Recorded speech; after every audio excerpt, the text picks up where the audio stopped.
Is it live? I've not got my glasses on. I can't see. I can't see whether it's live or not. We are actually live. I just need to double check. Yo. Testing. No peeking. Ooh. Let's just. Are we good? Let's turn you up a little bit there. There we go. Right. Okie dokie, pig in a pokey. Fucking-tastic. Let's do this shit. Yo! Richard Preston, hello there, ladies and gentlemen. Welcome to a wonderful episode of Biscotti Conversations. Another magnificent guest. Thank you very much, Richard, for coming off my Halloween special. Halloween special, my joint host. Cheers, mate. Cheers, man. Thank you so much for coming on, mate. You are very welcome. What do you think of the space? I mean, yeah. I love your setup. Yeah. Thank you. Yeah, no, it's awesome. Good distance for your mic there. Good man. Is that a good distance? Yeah, absolutely. Yeah. You ready for a shot? Let's do it. This is a shout out to Gus. He's going to come on the podcast at some point. Is he? He's my friend from Venezuela, and he hooked me up with this Oh, and it's incredible. I had it on a previous podcast, and it's the one where they do the barrel for it. They put banana leaves and cocoa, like chocolate leaves and stuff on top of it, and then they set fire to that and burn the top to infuse the flavor into the barrel. That's the real deal. Exactly. Mate. Anyway, that's nice. Do it properly. I don't want to spill any of this. Cheers, man. Oh, how long was it since we were last in discussions with each other about anything? I think New Year. We said the beginning of 2020. Oh my god, there's no way. Was that? And we didn't know any of this would happen. 10 What's currently happening months ago. Jesus. Is it? It doesn't feel like 10 months ago. Not at all. That's crazy. Bloody hell. Thank you ever so much for coming on, mate. It's really kind of you to come on and do this. Cool. Dude. I've never done anything like this. No? That's different. I'm always behind the camera. Yeah. So, like, it seems different being in front of the camera. Yeah.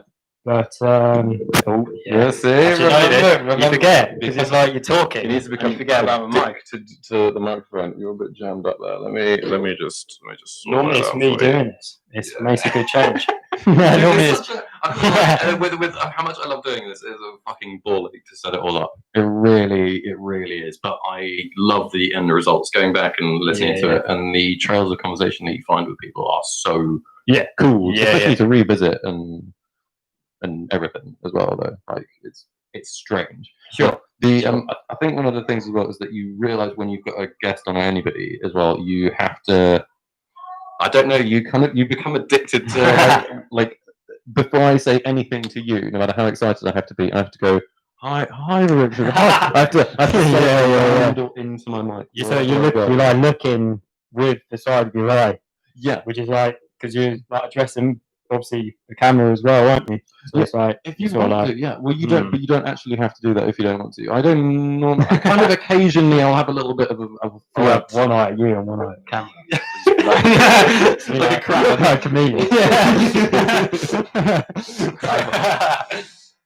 Yes. Tell us a little bit about yourself, then. You know, make your peasants known. Yeah. So. I always try not to get too philosophical when I ask that question. It's like, do you know what I mean? Like, what's that scene on anger management? Like, when he gets angry, it's like, what's your name? It's like, no, not your name. What do you do? Like, what? Who are you? What do you mean, who am I? And it's like, he gets really angry. I don't know what you mean. No, but I think you titled the video, obviously, that I do videography. Absolutely. Which I do. I've not done it in some time though. Like I've taken a little break from it. Was that due to COVID or kind of personal reasons? Not because of COVID. Well, because I had a wedding booked, like which I was going to do, but obviously COVID affected that. Yeah. Because it's like a limited guest number, and it's like it's very enough to whatever it is, how many people you're allowed. But I think. Video is a passion. Obviously, we met at uni, and I did film production at 7 years ago. Oh God, something crazy. 2016. That's when we graduated. October I 2016. graduated in 2017. Oh, of course you I had to do a load of yeah, yeah. But yeah, so I did film. Film is a passion. It always will be. Yeah. And then I kind of tried like doing like production companies and that. But I find like myself sitting around quite a lot, like because you normally start off as like a runner or something, which is like kind of making tea and coffees and that. And I think I was like a bit impatient because I wanted to like get into the actual filming and that. Yeah. So I thought I'm gonna do it myself. How many, like, are you around other runners as well? Like, what's that like? Because you must be like through that logic, through my thinking. Because my brother was a runner and is now a producer, but like he But what's that like? Because I never really asked him. Like, is every other runner I want to be producer? Is that like that's what I mean? Like, is everybody else around you? Like, well, I think everyone has a kind of what they want to do within the film production. So like you're on a film set, it's like everyone has like what they want to do. Like someone might want to do camera, someone might want to do sound. So like everyone has a specific kind of field. So like there isn't a like loads of competition for one specific field. Yeah. Do you know what I mean? So I want to get that guy a bagel. I also want to get that guy a bagel. I think I have had it. My coffee. Yeah, I have had it at uni because like basically in third year at uni we had like this kind of they gave us like this opportunity to work on a film set. And we worked on this film with this director called Tim Pope. Tim Pope is like he's like a music video director. But basically, like I remember like making the like drinks at one point, and like you had like kind of like an order of drinks, and you have to try and remember what people want. Like that person was 2 sugars, that person was 1 sugar, and like I remember just my head getting in a mess because I forgot like what they want. Obviously, and it's like, and I think like it's really irrational, but sometimes you're like, oh shit, if I get the wrong tea, that's not going to be a job, and it's ridiculous. You probably place a lot of pressure onto yourself, like high expectations of people and the like. So, but anyway, like, so how do you did you kind of like have a middle ground that kind of like did you end up with a job that was actually behind the camera and working for people that were creating a film that you were kind of you were doing that job, you were fulfilling the job of cameraman or key grip or even yeah I think you were kind of like because this like film set was like they kind of set out like a professional film set, so you could see what they're doing because I think the idea is to like like see how they do it as a professional industry, and then you like apply it to your own filmmaking when you go to do it. But the uni had good cameras. We had like good quality cameras. So and they were like industry standard cameras, which is like really important because you don't want to go out there and have like experience on like like a camera that is an industry standard. Yeah.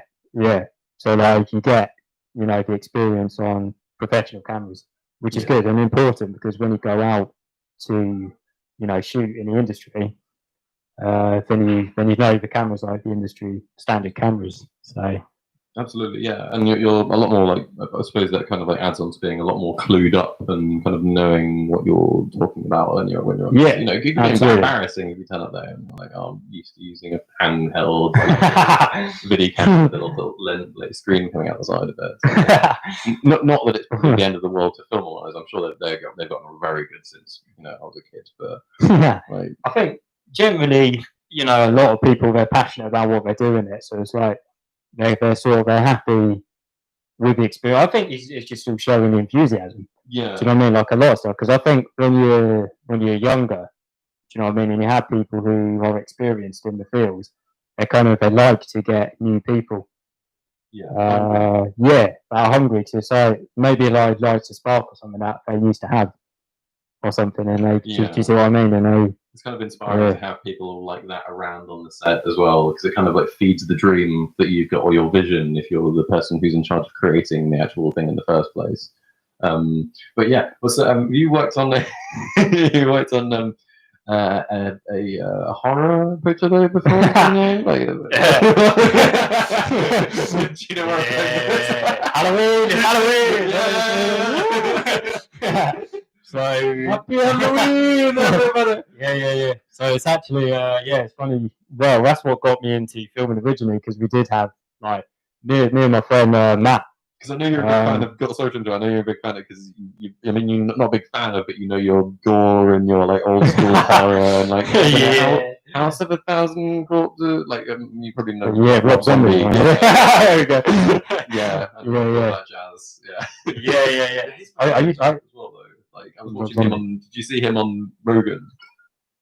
Oh, he's excellent. He's a big old corny horror movie fan. He's seen like loads of like the old fashioned like gore movie, like the original gore movies, where they're like, you know, it's what do they use for fake blood again? Or was it like corn syrup and food colouring? Well, that's what we use. We use food colouring anyway when we, because it made these horror movies. The correct viscosity. Yeah, because you don't want because obviously people say like ketchup and that. You've never made a horror film, which I did. First time I made a horror film. Did you use ketchup? Yeah, with my brother, I made a horror film, and all I had was a webcam. This was when I was really young, and we used ketchup, and it stinks. It's really horrible to like sticky to do like gore scene. It's rough and coarse. Anakin Skywalker. Yeah. But Anyway, sorry, I completely digressed you on the original point. Anyway, so apart from that, like what other kind of like more horror orientated sets have you been on? Because I know you've done a trailer before, which is on YouTube, which was a mock trailer. Was that for an educational piece? Yeah, that's actually slightly embarrassing. I haven't deleted it. I was sorry, did you not? No, I was getting greedy for views, so I never deleted it. I thought it was really funny, but cool at the same time. Is that the hostel one? Yeah. Oh, fucking hell.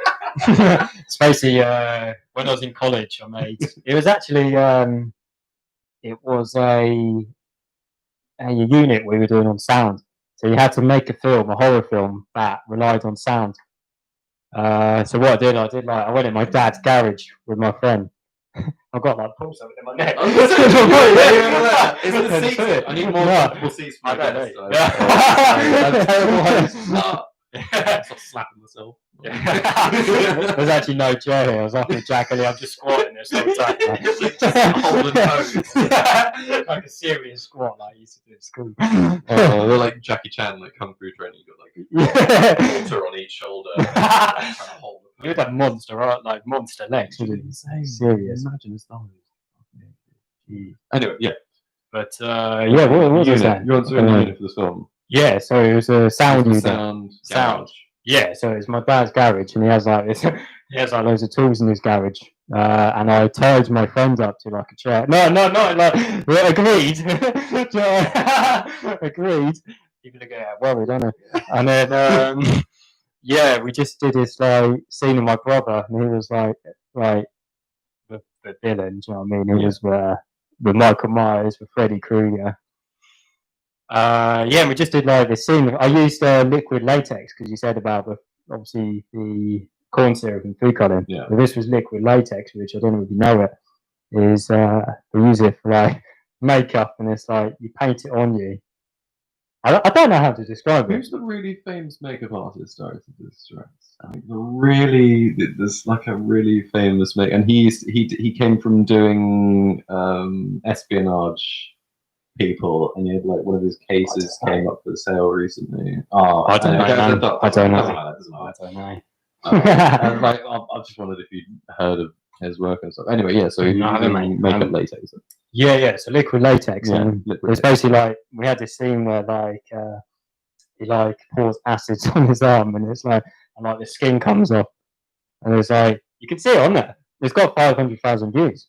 Yeah, dude. No, it's been since the third year since I watched it, since 2016. I disabled the lights when I a while ago. It's like I think I was just getting greedy. Like I love the views, Because it's not every day because I have 500,000 views, even though it's shit. So it's like, do you know what I mean? That's really stupid because I'm not even proud of the video. I should delete it, but it's like I kind of like going to see how many views it's got. Yeah. Do you know what I mean? Still go up as well. Yeah. And some of the comments on it, 'cause I haven't disabled the comments, and one of the comments was like, "I hope you get like raped, gagged." Dude, It's like, fuck that person. and you get Jesus some, Christ, it's a yeah, fucking film. Like, but then wow. it is like a really like fucked up horror film. So it's like it's obviously going to like attract. I was going to say it should certain a little bit demographic. attract some people that have maybe tendencies to think in that fashion. Right? But yeah. Dark stuff. Yeah. Dark Yeah, stuff yeah. indeed. Yeah. But yeah, anyway, do you reckon that you've got any kind of anything coming up in the future that you'd like to work? Are you working on anything at the moment that you want to talk about, or anything? You know, yeah. So no, I was saying I'm on a bit of a lull at the moment. Yeah. Like it's not to say that I'm not going to be doing it. Like I do, it's something that I will always do. Yeah. So it's like, but yeah, I mean nothing planned at the moment. I think I've just been so busy. So I started a new job at Royal Mail. Yeah. So it's like I've been working a lot recently, but it's been I completely probably changing the subject, but it's like no, please no, go ahead. I graduated from uni, and it's like obviously did film production, like I say. Then I went back to my job. I was working at Cineworld. Yeah. Which was, I mean, film related, free tickets, awesome. Yeah, that'd be you know something like you. Yeah. Yeah, but it's like yeah, and then I wanted to take the degree somewhere, so I applied for a job that was a media tutor at High Point Prison. I don't know if I should say the name actually. It doesn't matter. I don't think it matters. You gotta be careful what you're saying. No. You know what I mean? Absolutely. I don't want to say. Wanted to talk about it. Can talk about No, it. it's cool. Not that, no. I mean, not that you wouldn't want to, but I mean, if you can or can't, that's a very important thing because obviously there's a lot of personal information and things. Yeah, with people putting two and two and. This is the internet. So yeah, absolutely. This is you never know what crazy people are watching. Oh, so that's where we live. That's where that media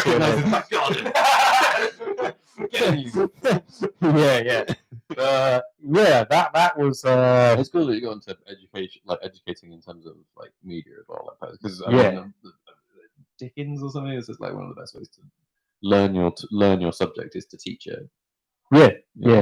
Well, I'm doing so though in a prison. It's probably not Dickens. I'm shooting for the moon, landing somewhere in a black hole. But anyway. So what was I saying? Anyway, educating though in a prison, but like in terms of like that. In terms of an actual experience, I mean, you don't have to go to any specific details of individual cases or like names or anything. No, but no. But in terms of the overall feeling of what that experience was like, though, could you talk a little bit about that? Yeah, dude. So I remember my first week. I did it at another prison, but I was mates with someone who does the same job. Like again, a media tutor. So it was. I don't even know what to think about. I think I was just happy to have a job, at first, because I kind of went for a while without having a job, and I finally sort of had something that was related to my degree and everything and all that. Yes. And it's like I went there. I remember going there, and it was like you had to go through all the doors, like the locked doors and everything. I've never been in a prison. Yeah. And not on open one, but in Alcatraz. Yeah. But what was that like? Oh god, it was really cool. They kind of they break you out to this island, and it's this. It is a very what's that word?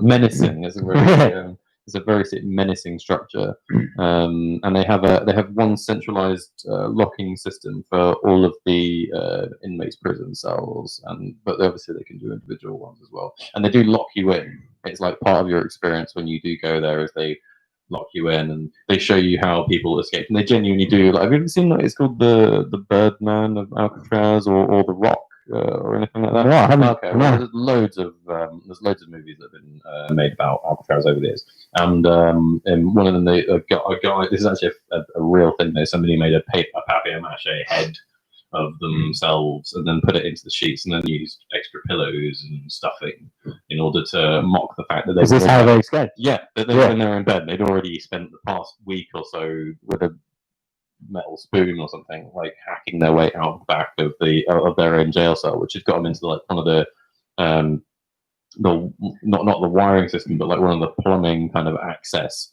ways just on top of one of the pipes, and then they crawl out around there, and had manufactured themselves a boat out of like a miniature little raft out of like stuff, and then they managed to get to the shoreline. Them and like two other people. Shawshank Redemption. And then isn't it? Yeah, well, a lot of the that's based on the Count of Monte Cristo, originally by Dumas, which I have not finished reading all of, but that is obviously about an actually mentioned book in the movie as well. Yeah. We are the I don't know Count that. of Monte Cristo. When they're in the library, remember? And he's like, it's like, where should we file this book? And he's like, oh, we ought to file this. He's like, oh, it's about prison break. He's like, oh, we should file this under educational as well. Yeah, it's a really crazy structure though, and a lot of the things as well that used to keep the prisoners in there is the actual waters, because the fact they're turbulent and the tide is treacherous as all hell. So unless you've got and I think they might have some gnarly animals around the waters as well, but I can't remember too well. So if you escape, it's even a very poor chance that you're going to survive a swim to the homeland, because it's not far. Like from the actual shoreline to Alcatraz, but yeah. Anyway, yeah. So anyway, it's cool. I was saying Ted Bundy. I was like that. He did something similar. He purposely lost weight. I don't know if you've seen the documentary. He wasn't eating, so he could fit through like this small hole in the top of his cell. Yeah, and that was the second time he escaped as well, because the first one he jumped out the window of the library. There's an interesting documentary on Netflix about him. He's quite, he's super interesting. He is, in terms of, I think all those individuals have a definite interest point to them. There's a certain, I would describe it as fucked up tenacity to their mentality. It has an appealing nature to anybody really, where you're like, wow, God, they were capable of doing that, but they also, they're hard people to contain, as it were. But anyway, so let's go back to your experience though when you were. What was your experience like though? So you went through all the doors to get into the facility, kind of thing, and then what was your kind of experience maybe when you was there a lot of was it very negative when you kind of found your first class, or was it reasonably quite positive? There's a lot of kickback. I think it's sort of like nervous energy. It was, so it's like from them or from you? From me, yeah, they weren't nervous. I felt like I'm scary. This person was like, I'm gonna go. I'm like, they're like, oh, just a nerdy teacher. So they said, oh man, I was really bad as well. I wore regrettably white socks and brown shoes, and I was when I sat down, and then someone said that's not a good look, man. That looks like Michael Jackson. And I was like, straight away. Yeah, straight away. And it's like, I think at first, someone said they asked how to do something on the computer, and I was like, I don't actually know, to be honest. I was just being honest. And I said, you're not a very good teacher then. And I was like, I took it really personally at the time. Yeah. So what I did, I was a total, I think 6 months I did. So it wasn't massively long, so, doing the prison. But it was long enough, and I learned a lot from it. By the end of it, I would not have taken that personally. Do you know what I mean? When I first started there, you know, I would take stuff so personally. But towards the end, things just bounced off me. You know what I mean? I just, you know, developed a thicker skin. You know, like thicker skin, definitely. Because it's like, you know, you do deal with some like shit there, but like at the same time, you know, there's some good people there with good talent. You know what I mean? And it was kind of nice to apply some of the stuff I've learned and, you know, teach it to some other people as well. Were you So able that's to cool. keep contact in any way at all with any of your Nah, students you're not post? allowed. No, you're not allowed. You know, because I had a few of them say like, "Oh, let's hook up and that when I get out." You know, but I'm like, I can't, man. Yeah, You absolutely. know, it's not allowed for whatever reason. So, Yeah. you know, and like, yeah, there was a guy who was like really like script writing as well, and it's like, do you know what I mean? And it's like, I'd go into the library, he's always sitting in the library there, and I'd give him little pointers, do you know what I mean, on like how to improve the script and that. And then the next day he would show me the script. Oh, Richard, I've added this, you know, and like, you know, I've added this, I've added that, and I give him something else to work on, and Yeah. you know, it's little stuff like that. So it's like, but I wouldn't have stayed there because it's like, it's a bit of a toxic environment. Do you know what I mean? And it's like, Yeah. you know, if you can avoid it, you're not going to put yourself in that situation, are you? So it's like, and that's why I joined Raw now. It's like, because it's like, I know it's a massive contrast because we're doing like video and everything, And it's filming. not got to do with your route necessarily. It's literally nothing. No. It's to do with a walking route, but not not that kind of route. Yeah, I think I kind of accepted my personality a little bit more, and I didn't. Although, like, I enjoyed it on certain days, every single day, like going and teaching. I found it mentally draining. Do you know what I mean? So like preparing lessons and everything, and you have some really loud characters now as well, like really loud dominant characters, which you can learn a lot. You know, from them kind of people, and how to deal with that. I mean, not like the worst in terms of them, but I mean, that's definitely the most difficult student to deal with is a harsh prisoner. Yeah, like that's got to be the apex of like somebody that doesn't necessarily want to learn or is adverse to the lesson that you're trying to teach them. I suppose. So to be able to overcome that, you must, you know, that must really, as you said, thicken up your skin a lot more. Yeah. Well, also you learn to kind of speak up as well, and body language as well. That is so important. Stuff like that. How you carry yourself. How you carry yourself in prison. Like, because I remember I had like a meeting with a manager, and like I was saying, like I actually said, you know what I mean, like confidence can be a bit of an issue for me, and it is. You know what I mean? I know you had like a self-esteem talk on the previous podcast, haven't you? So I don't want to get into. Oh, okay. Yeah. No, that's fine. Well, yeah, no, but you're not that person though, so it's you know. But it's like,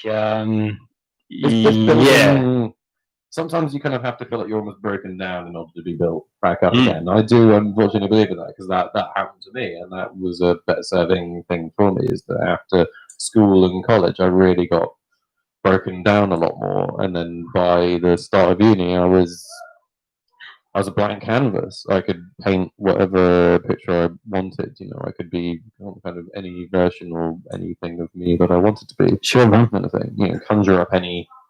It's adversity, isn't it? Because it's like if you have a hard time, you know, it can absolutely break you.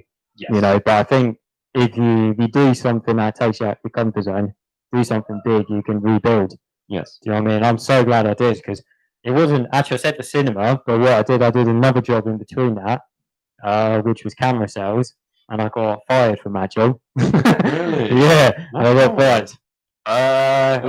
No, a combination of stuff. Well, shit at sales for a start, so it wasn't bad. No, I accept I was shit at sales. I wasn't very good. I wasn't good at sales. It's honest. I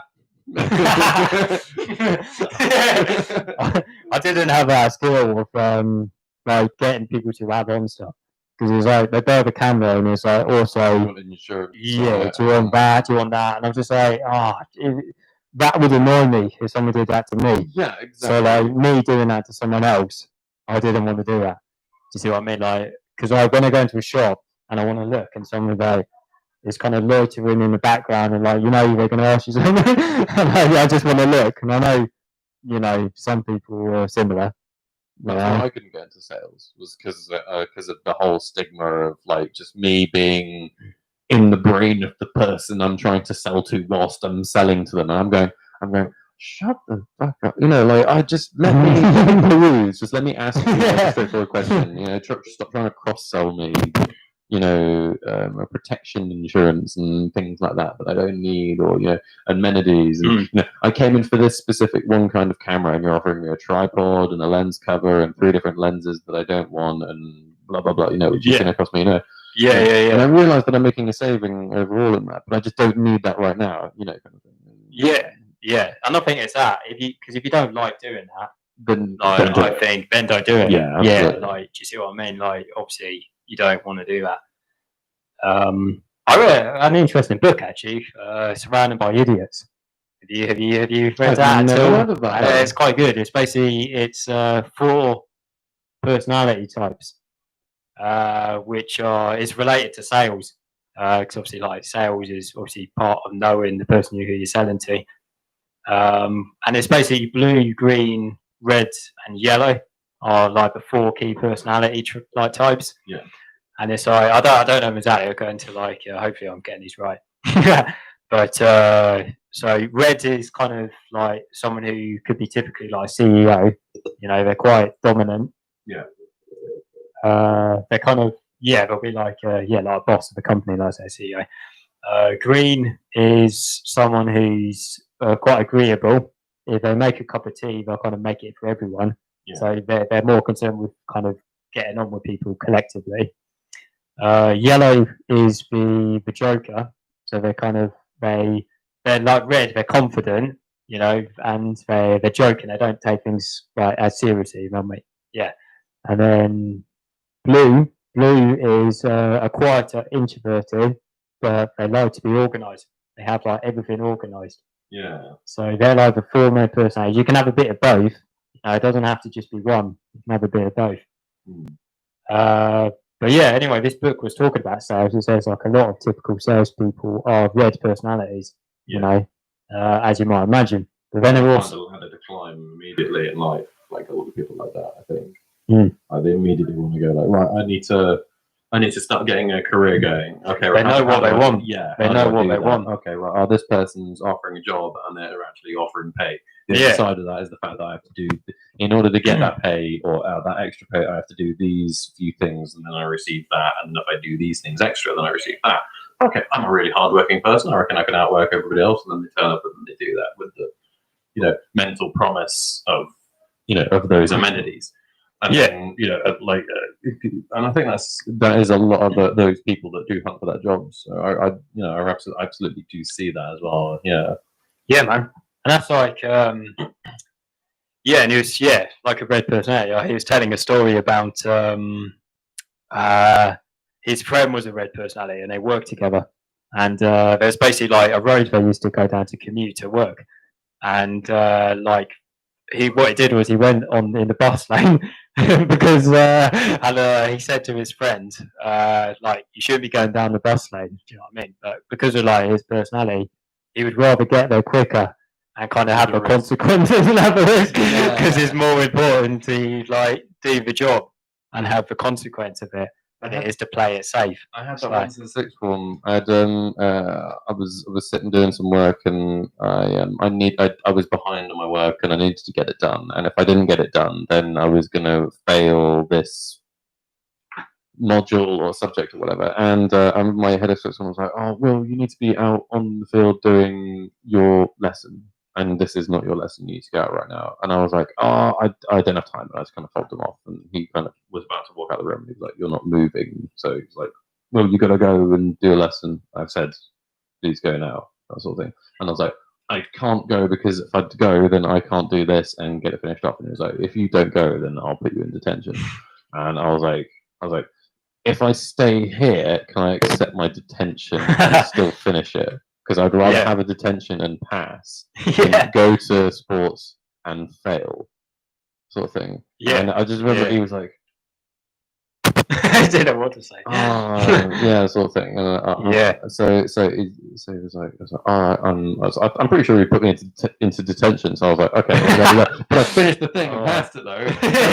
Yeah. My logic right now, I was like, right, you're going to be in trouble. How much trouble? Because I can take What's a the lot of trouble. consequences? Exactly. Yeah. How, let me measure this up against how badly I want the thing that I, how much do I have to? You give me a list of things I have to suffer in order to succeed.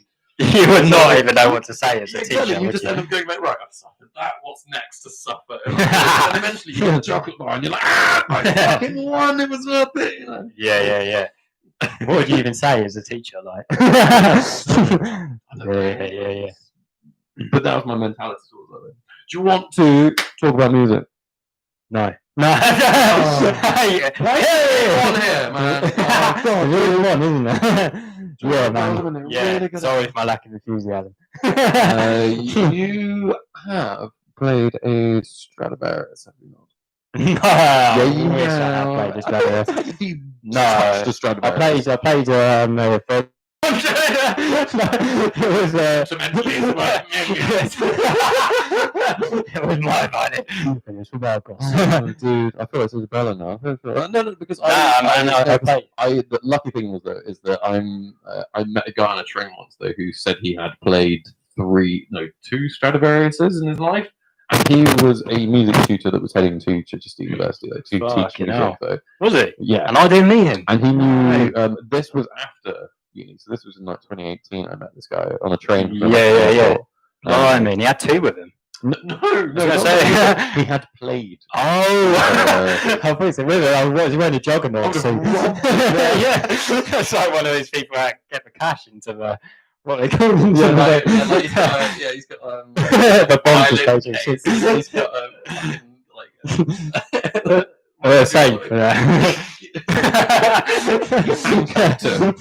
I did hear a story about someone left the Stradivarius on the taxi once. But how would you do that? Is it Nigel Kennedy? I don't know. I think he does play a Stradivarius. Yeah, he does. Isaac Pullman plays a Stradivarius. Sorry? But Isaac Pullman, he's a violinist of Schindler's List. Yeah. John Williams actually wrote Schindler's List for Isaac Pullman. Exactly. It's that emotional. But he was saying that he was telling the story. There's a really cool YouTube video, and he basically says that I think it's his friend had a Stradivarius, and Isaac Pullman played it, and he says in the first 3 seconds, or something like. But when he played it straight away, he realised like he wanted that violin. Like it sounded so amazing. Yeah. And he basically said to his friend that if you ever sell this, let me know first. And then what happened is Isaac Pullman and his wife, they bought a house. She's a musician as well, isn't she? Is she I don't know. a cellist? I don't know, man. Isn't she? That'd be cool if she was. I'd get some really cool duets. And I can't remember if it was Isaac Perlman, because it was Isaac Perlman and then two other people were part of a very famous music trio back in the 60s or 70s, I think. I don't know, man. And they, maybe I think it was 70s. And they played one of the, how would one call this?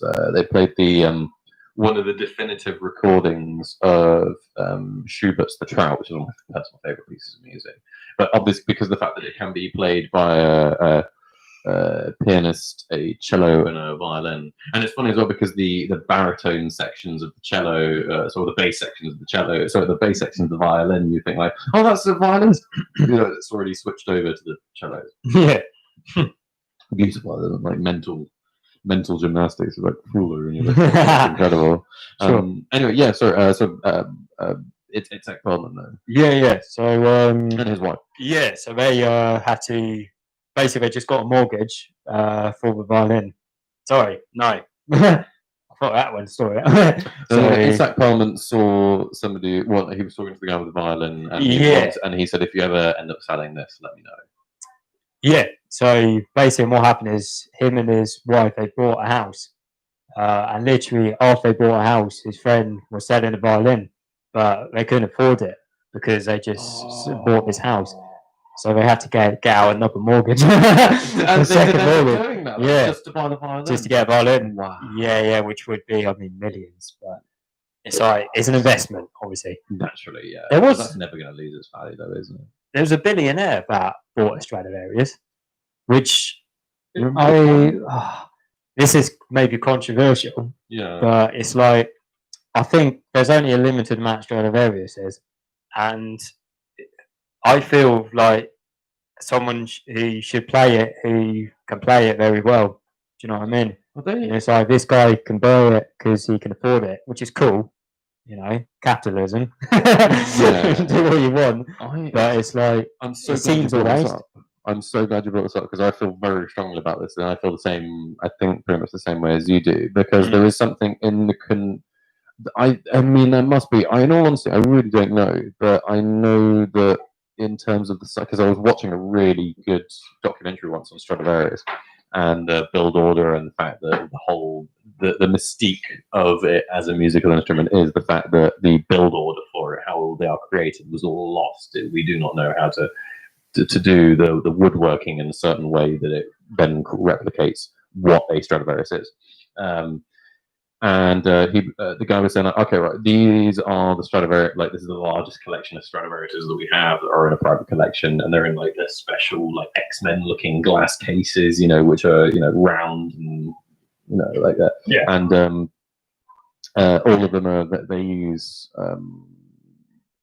Some of them still have like animal intestine strings on them. Like, is it cow? I don't know. Something I need to look into more. Actually, there's something to do with the name of the string. It's probably a secret, isn't it? It's like called big like source. I think they're called like heartstrings or something, but they're not actually heartstrings. It's the actual name of the string that's made or something like that. That is placed onto the string. That is placed onto the violin. The string's a separate thing. It's like. Do you know what I mean? Like that wouldn't be made with a Stradivarius, I don't think. No. I mean, but when they're placed onto it, they have a certain name. Sorry, I was just ripping there on what. But anyway, yeah. So this guy though, who was an absolute world authority in Stradivarius, was saying that apparently they need to be played. There's something to do with the with how the instrument, in terms of its age, and what happens to it in terms of the warping and the degrading. Yeah. Is that it requires somebody has to. So they hire people, specially classically trained violin players, and they get them in order to play the instrument. So they'll get them out, and they have to sit in a private room and play something on them. It's like an engine, because if an engine isn't fired up and it's not getting greased and oiled, is it? It's seizing up. So it's like they have to get somebody into play to use all these old ass locomotives you see sitting in museums. They have to do work, otherwise they rust. And I saw a video of them starting an old Panzer engine up, and it's like it hadn't been started in years. There's one of a Spitfire as well, and it hasn't been started. I think it's like 18 years. We haven't got this Spitfire engine going, and it's like it takes like quite a while. They have to turn it over a few times, and then like suddenly, cycle the engine, and then suddenly those pistons just like and the flame comes out like that, and you're like, and it's kind of, there's a bit of a moment, you're like, and then it just goes silent, and then it just goes. It's an amazing noise. That burning just like roars. It's incredible. It's something surprisingly emotional about it, isn't it? It's like my dad was saying about like my dad took his my grandmother's car out for a spin once. You went up there, done that? You finished that one? No, I still got a bit, man. But yeah, he was saying so he borrowed his mother, my grandmother's car, and she hadn't driven it in like a few like weeks, maybe in a month or something like that. And he took it out and drove it fast, just through chance in areas where he was allowed to drive it at these speeds. Drove it up to the absolute limits of the speed limit and wrang its neck out. And he was like, "Oh, that's a bit sluggish," and delivered back to her. And she got in it the following week and was like, "John, it's handling better than it's ever handled before." Yeah, because apparently there's something to do with how you cycle the engine through, that it gets all of the certain lubricants and that. Yeah, it gets everything that's not meant to be in there. Makes sense. It makes sense. It clears the oil. Yeah. It's like blowing your nose. How bad does your nose feel after you've blown it? Yeah. That few seconds after you've blown it, and you've got a cold. I can breathe through multiple passages again. Like, wow. Yeah. But going back to Stradivarius's though, like the it's the fact that some oligarchs or people collect them and then do not allow them to come into public sight, I think is a travesty. I think that's really bad. There was a Fabergé, like Fabergé egg collection and whatnot. So Fabergé is during the late era of the Tsarina Russia. There was a very famous, beautiful, ornate, embossed egg maker who used to use a special form of metal work and all sorts. I can't remember what it's called.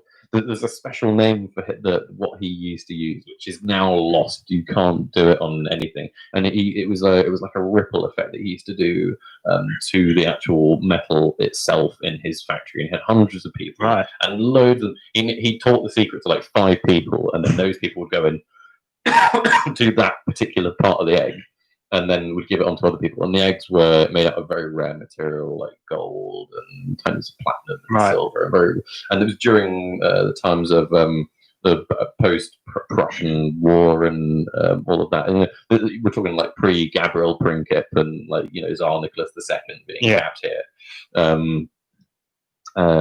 And he used to make eggs that were themed for royal weddings, or he even made one. So when the princess had a baby, he made one which had the egg opened up, and it was ornate, beautiful egg, and it opened up and it had this little carriage on the inside, and inside the carriage was an even smaller carriage. And they had working wheels which were made of pure gold, and then he had like hand painted the inside, like the interior of the carriage, and then had like forged it on so like the rest of the actual carriage itself so that it could be moved. And it was like, you look at it and you go, wow, the hours. And it was huge factories the size of almost a rope making factory. That's how big those are. Like something that size just to produce these beautiful tiny eggs that were like some of them were like the size of my fist. And when he died, the methodology for making that was lost, and this Russian oligarch, all the eggs were there used to be a record of all of them, and some of them are still lost to this day. It's like 3 or 4 of them which are either lost or they know who the collectors are, but the collectors refuse to say they own them. But they know the people that know Fabergé know that these people have these eggs, and there's no way that they don't have them. So this one Russian oligarch bought all the eggs that he could get, like billionaire, I'm talking, like one of the richest men in the whole of Russia, maybe in the world, bought something like 90% of all the eggs that they made, and kept them into a collection, put them into one big collection, and then opened up for free for the general public, just so that everybody could go in and and that was just such an inspiring tale to me, because I was like, if more people did that for rare, beautiful things like Stradivarius, or things like the Gibson California collection, like the Gibson Les Paul, the classic one, one of the ones that Jimmy Page has, and Slash plays it on Sweet Child of Mine, and a bit like like if somebody, I wouldn't feel the worst, but as long as they allow people, somebody to come in once a year minimum and bring the fucking things next, just to make sure they're purred correctly on the speaker. I think it's time. Do you know what I mean? That's the reason why these things don't happen quite as much anymore. Like you have, because people are in a rush to do stuff, and that's why like Alan Watts' philosophy, and he talks about Chinese embroidery, how like they used to, like they make these embroidery like little purses, I think it was, and the way they would make it was so you could see the pattern on the front, and then you could see the same pattern on the back. But what people do now, they create shortcuts. And they kind of, instead of doing it on the back the same as the front, they kind of do it so it's like, bits here and there to create a shortcut. Just to get it done, to sell, to make sales, obviously. Because money's more valuable than what the item is now. You heard of unfortunately? No. Oh, What's that? Steiffbeers. Is that German? Yeah, and that was another one that was, I can't remember when those things were made, but Steiff bears are a very particular antiquity. Yeah. And they were sought after bears, and they were like, Build a Bear nowadays. Yeah. Imagine the old version of that. But these things were like bespoke as hell, and basically somebody's going to come and correct me on this wonderfully, and please do, for the love of God, because I'm talking out my arse here. But the general gist of these bears is that every 10 or 100 that they made, the seam was on the opposite side of the body. So the seam was normally on the back of the bear. It was normally on the front, I think, of the bear, so that when the child hugged it wouldn't feel the seam. Okay. And then every 100 or 10 bears or something like that, the seam would be on the back. Right. And loads of them were lost and destroyed over the years, or what have you, but they all have little embossed Steiff bits on either the feet or the ears or something like that, or in the fur, just sewn in, so you know exactly which one it is. And if you find one, they're worth like a minimum 10 grand. Really? Yeah, they're insane things, because they just fell to pieces, but they were so loved. They were just like this absolute loved bear. Yeah. Like, bears are a huge thing. Like, if you do not think little toy bears are a thing, you have no fucking clue what you're talking about. Like, Jesus Christ. All my siblings have got a bear. Can you put a price on children's toy markets? It's a permanently fluctuating thing, and the bespoke market for that is even more insane. Imagine what a parent with a multi-billion-dollar fortune is willing to pay for their newborn son. You will have a Steiff bear, sort of thing. That's like Turbo Man, isn't it? Keep it away, because they all want a Turbo Man, and they're like, I'm gonna get Jamie a Turbo Man. Give me that Turbo Man. Excuse my actually shit on the impression. But yeah, like every it's so strange though that human beings have that link, and then again, if you have yourself a Steiff bear, it needs to be taken, and as much as you may love it or hate it, you need to clean it. Yeah, and you need to take it to a special person who knows exactly how to clean it. And if they don't clean it, then it falls to pieces. It's dilapidated, and then you've lost not only your money but any enjoyment that your son or daughter will have in that particular thing as well. Which is the same thing for Stradivarius, and the same thing for fucking a little bit more different from Fabergé, because they're not meant to be played with. Yeah, but at the same time, they're also meant to be kept in a certain sealed cabinet under certain conditions, because you can't allow oxygen, can't allow oxidization or anything like that, right? So I love this. This is one of my favorite conversations to have. Sure. Is about the limited edition versus quantity versus quality production kind of thing, is less more kind of thing. I love the careful balance that the equilibriums we find within production. I think this is such a beautiful thing, and it's one of the cool things about humanity is that we have these yardsticks all over the place in everything that we do, and that is fucking brilliant. Like albums, vinyl albums, when you have oh god, when Chess Records made this one made the first press, they also did a mock demo press which had the Chess Records symbol outside the box. And they printed 100 of these, sort of things, and then people are aware of this and go crazy for it, and they're like, "Have you got a limited edition or pre-CBS bases?" Because the wood is different, so it's a load lighter. And then when you get to the 70s, they start using swamp wood and things like that, which make it loads more heavier. What's your if you could own any musical instrument, what would you own? Oh God. Yeah, I mean, I guess that depends if it's financial value, isn't it? I think so. If somebody said right, you've got absolute carte blanche on something, and you don't sell it, you're not allowed to sell it the moment you own it. So I would say it's Stradivarius. Because I think violin's the main instrument that I can actually pick up music and play. Because I know guitarist as well. I can't read music on a guitar. I mean, I can read some chords. I can do a bit of tab. The first song I learned on tab was Snow Hey Ho.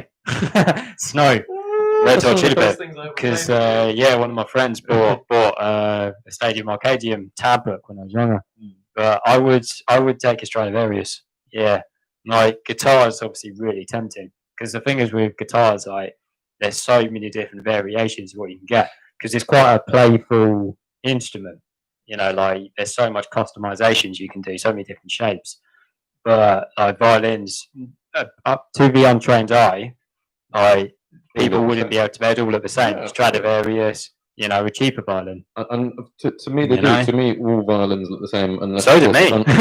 unless it's a contemporary one, and then even then I go like, yeah, but it's like they've got to produce almost the same sound, and then Almost. yeah, like Yeah. almost the same I sound. mean, it could be because of the fact paying that, thousands more, tens of thousands more for a slight difference. my Whereas problem- I always thought it was like flipping Harry Potter when he tries for wand. And It's like that when you try a musical instrument, Ollivander. like, Ollivander's one shot. It's But like that. I completely know exactly what you mean there, because that's me. When I get a bass, I go right. This is a Cutlass J bass, and then you know, like, and I'm like, okay, there's another Cutlass J bass, and the bloke in the shop will be like, those are exactly the same basses, and I'll go, they're not the fucking same. Yeah. Like, trust me, even if you have the same millimeter action on Yeah, it, yeah. you know, like between on the strings, and like, even if you have, you know, like even if tune the same, and even if they have exactly the same string, even then, there is ever so slight differences on the fact Literally. that one has a 0.000 difference in, if it's made from carbon fiber, it has a 0.001 difference in the carbon fiber structure, which you wouldn't hear if you're 90% of the population. And the other thing as well is that it's the same thing with wood. It's not the same part of the fucking tree. Even if it's the trunk, it still doesn't have the same ring configuration. But people will pay it still, because even for that slight difference. I'm one of those bellas. Yeah. I'm that person. But you've got to a point where you know what you like in an instrument. I know the sound. Because when you start, you don't know the difference. Yeah. Do you know what I mean? You could give a new violinist a Stradivarius and a cheaper violin, and it's like no couldn't tell the difference. But it still is a musician. Do you know what I mean? Because it doesn't matter what violin you own. You know, you can still become good on the cheaper violin. You know, so that's the cool side. And that's cool. Do you know what I mean? It gives people the ability. Have the same mentality. I think though is that we both love that thing where if you gave Nigel Kennedy the cheapest, shittest violin, he'll be okay. We could sing, knock out. He would sing that. Exactly. It would sound amazing, and it wouldn't matter. But you know, and it would, because it's like ingredients in food. You know, like, would you prefer really expensive ingredients, or would you be able to do anything you want with shit ingredients? Yeah. You know, like you turn beans on toast, or like some four-course meal or something. Hey man, I remember buying my first violin. I remember buying it. It was not my first violin. My first violin was like not donated, but so I'm a pro. No, this is when I just started. You know what I mean? It's just when I just started, and like it was like a half size, because you have like full size violins when you get obviously bigger.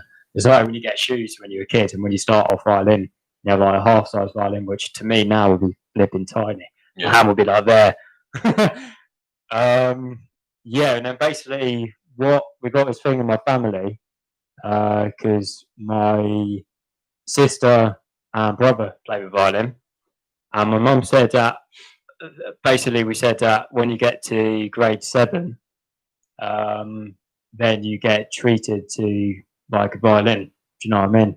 Which was, but you sort of had to get there. Do you know what I mean? It's like, well, like as part of wait, so the school bought it for you, or the tutoring bought it for you. How did you get it?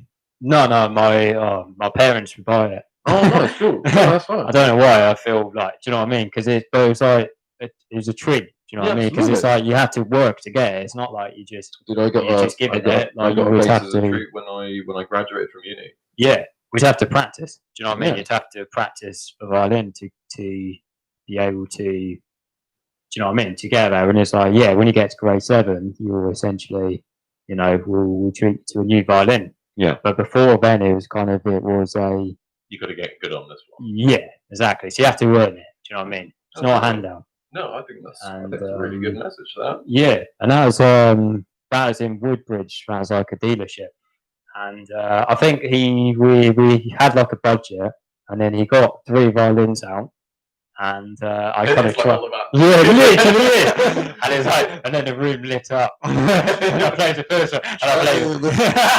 No, definitely not. Yeah, and I played the second one, and the plant fell off. The guy turns around. It's actually Oliver. Like there's actually John Hurt just handing you violins. Yeah.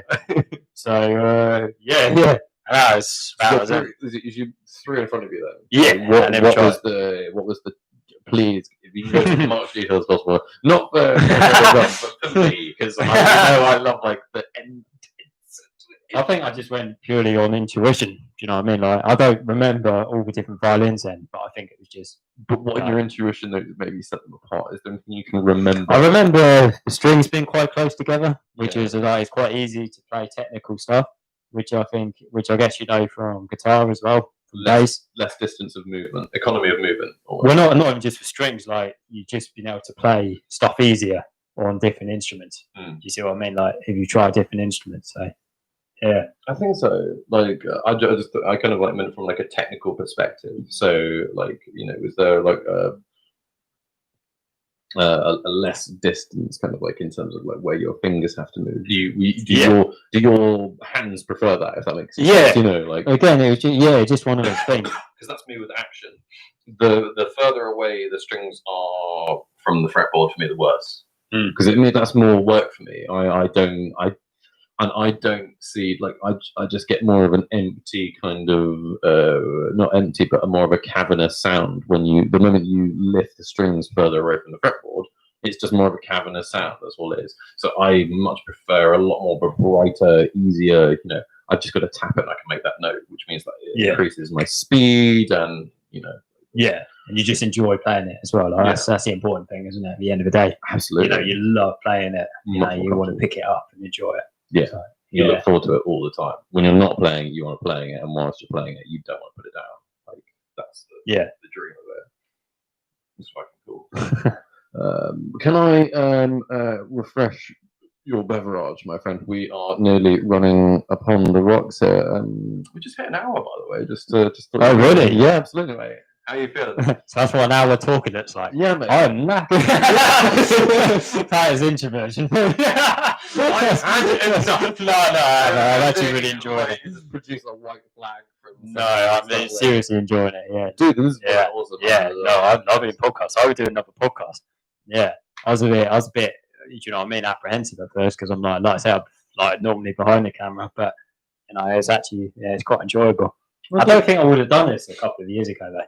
Do you know what I mean? I just think it's like just a confidence thing. I just got way more confident. Maybe your prison tutoring has. Is that you stop? You don't get that social fear as much when you don't worry about someone saying something that's going to offend you. Yeah, that's what helped me massively. Is it kind of like when you know somebody's going to say something, you're almost daring them to say it, so you do it anyway because you're like, I want to do this and I need to do this, so I'm going to do this regardless of what you say. Like, if you know what I mean. Not entirely. So it's kind of like expecting the punishment, but you want to do the thing and you need to do the thing. You're kind of like, you know, like it's like having the kid in the back of the class that's gonna, like, you know, you're imagining they're going to go, like, they're going to say some snotty comment, but you're like, I'm going to do it anyway. Courage. You're on day 100, and they've said something. They said something once every single day. So you're like, well, I'm ready now. Go ahead. Like that sort of feeling. I think, when you get to that point, do you know what I mean? It radiates a lot more, and it's kind of like I found that in prison. Do you know what I mean? At first, like I was like a bit more timid. Do you know what I mean? Like I was really, really timid when I started, and it's like.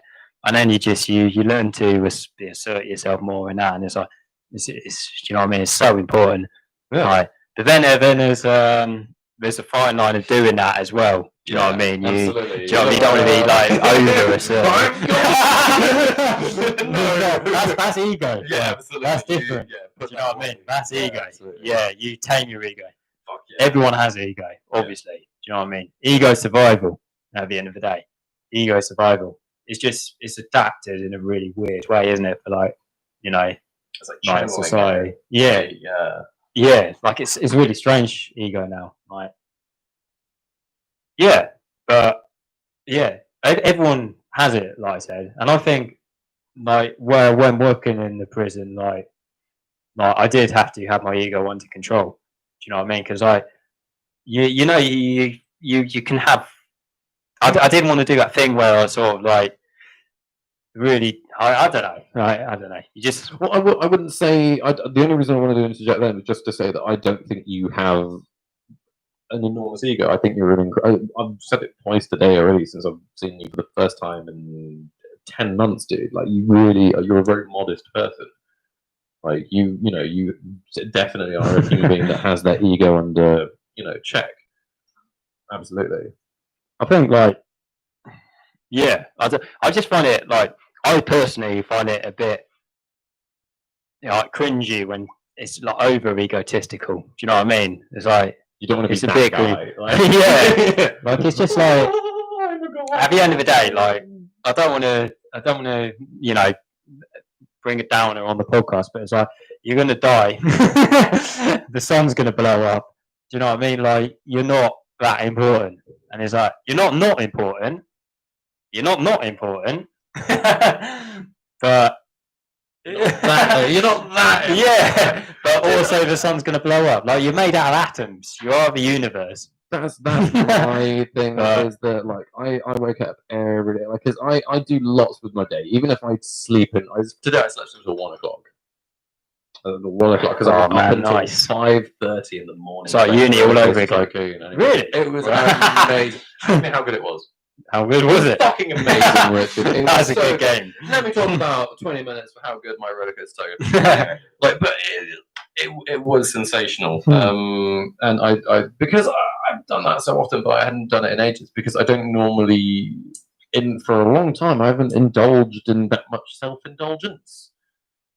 Because of the fact that I normally do things that either improve upon my mindset or my skill set or are working on a skill set that I already possess a little bit of. Because I'm aware, like, I like to think I'm aware of what good is. And for that reason, I punish myself loads. Because I'm like, I wake up and it's a combination of, like, right, I gotta get up and I gotta be fucking born ready. I gotta kick today's ass and I've gotta do like at least something today. So then today I go, right, I'm gonna at least do these 10 things today and I do 5.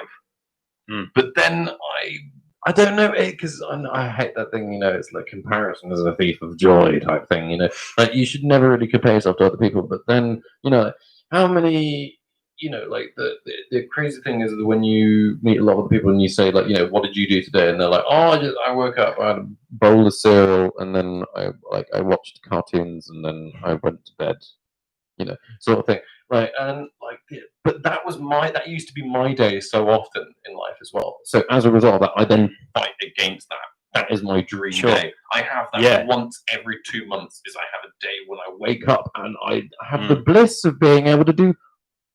I can do nothing, and it's heaven. Like otherwise, normally I'll wake up and like I'll set up a podcast, and I've baked a loaf of bread, and and I've already done some music skills. But then if it wasn't for those people, you wouldn't know how interesting you're doing because you wouldn't have anything to compare to. That's why you need those people. Yeah, that's literally the one most important thing in life. I wake up though, and I think one day I'm gonna be dead. Yeah, one day literally. I'm gonna be dead, and that's it, like sort of thing. And I'm like, it's my job to make as much of a nuisance of myself as I possibly can. Which means if I've got to do it, I might as well do it to the best of my ability. Which means I better start fucking learning. Like I better start actually applying myself. What was school for in the first place?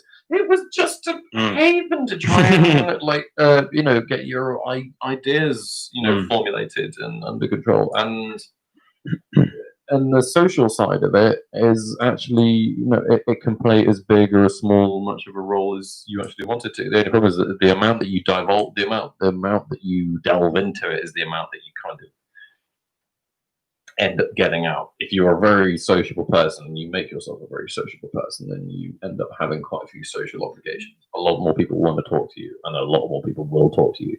But if a lot less people talk to you, then it also sometimes frees up your time to do other things. But then you're also a little bit more lonely as well. You have that less people messaging you. You have that, it's almost like a decision, isn't it? It's like equal balance. you know what I mean? It's like the bruise all the time because you're like, oh Yeah. it's the butterfly effect. Every small decision, every small thing that you do, going up and Yeah. saying that thing to that person affects their life. It affects your life. literally. And it's I think about it a lot. I think about Overthinking. I like Afterlife. That's a good show because I think Ricky Ricky Gervais Gervais. is really intelligent, and I love that philosophical kind of thing. He's like in the show. He's like, you know, that because in the end, I don't want to spoil it actually, but like the show, he's obviously really cynical, isn't he? Like first season, he's a proper, you know, just downer. He wants to kill himself. He constantly talks about suicide and that, and it's like, and basically like what he says is like, what's the point of being nice when you can be nasty? Do you know what I mean? Because I listen to podcasts and everything. And I listen to, you know, read quotes and everything, and like, you know, being a good person and all that and all this, you know. And it's like, and then there's that question, why? Do you know what I mean? Why? Like, I think that question, why be good to people? Yeah. Do you know what I mean? Like, why? What do you think? Like, because you never know where that positive that positive little jewel nugget of something that you made an effort with, you never know where that's going to make a positive effect. Like, because the other thing as well is that I remember days when I've been down and like really down. I'm talking like when you're sitting there and you're like, I don't fucking care anymore. Like, I don't. I have tried to find my reason of studying, of believing. And I can't. And I, you know, sort of blah, blah, blah. Small violin, miniature Stradivarius is played. And somebody goes up to you and they're like, hey, how are you? And you're like, and you ask them honestly. There's no bullshit. There's no, I'm forcing myself to try and be optimistic in the situation. You genuinely just let loose and you say, oh, you know, those times when you just don't care, you just want to it's almost like you want to give up, but you don't want to give up on life. You just want to give up on everything you want to do. You want to put you're sick of spinning plates. You want to stop all the plates. You want to stop everything that's moving, that's in current, you know, you want to stop every logistical transaction in your life. I want to cancel all my cards. I want to sell my fucking house. I want to move to a tent. I want to minimize every single form of my existence just so you know, it's like that saying from Fight Club, you know, when he says, like, you know, it is only after we lose everything that we are free to do anything, you know. And it's that one person going, and then after you've said that, it puts it all into perspective for you. And you go, I can do that. But I'm so grateful, though, of how far I've come because of the fact that it's very easy for me to do that. It's very easy for me to put everything away and to cancel all of this and blah blah blah blah. But it's really hard. What do you think of top? Sorry, I mean, I'll just finish this thought.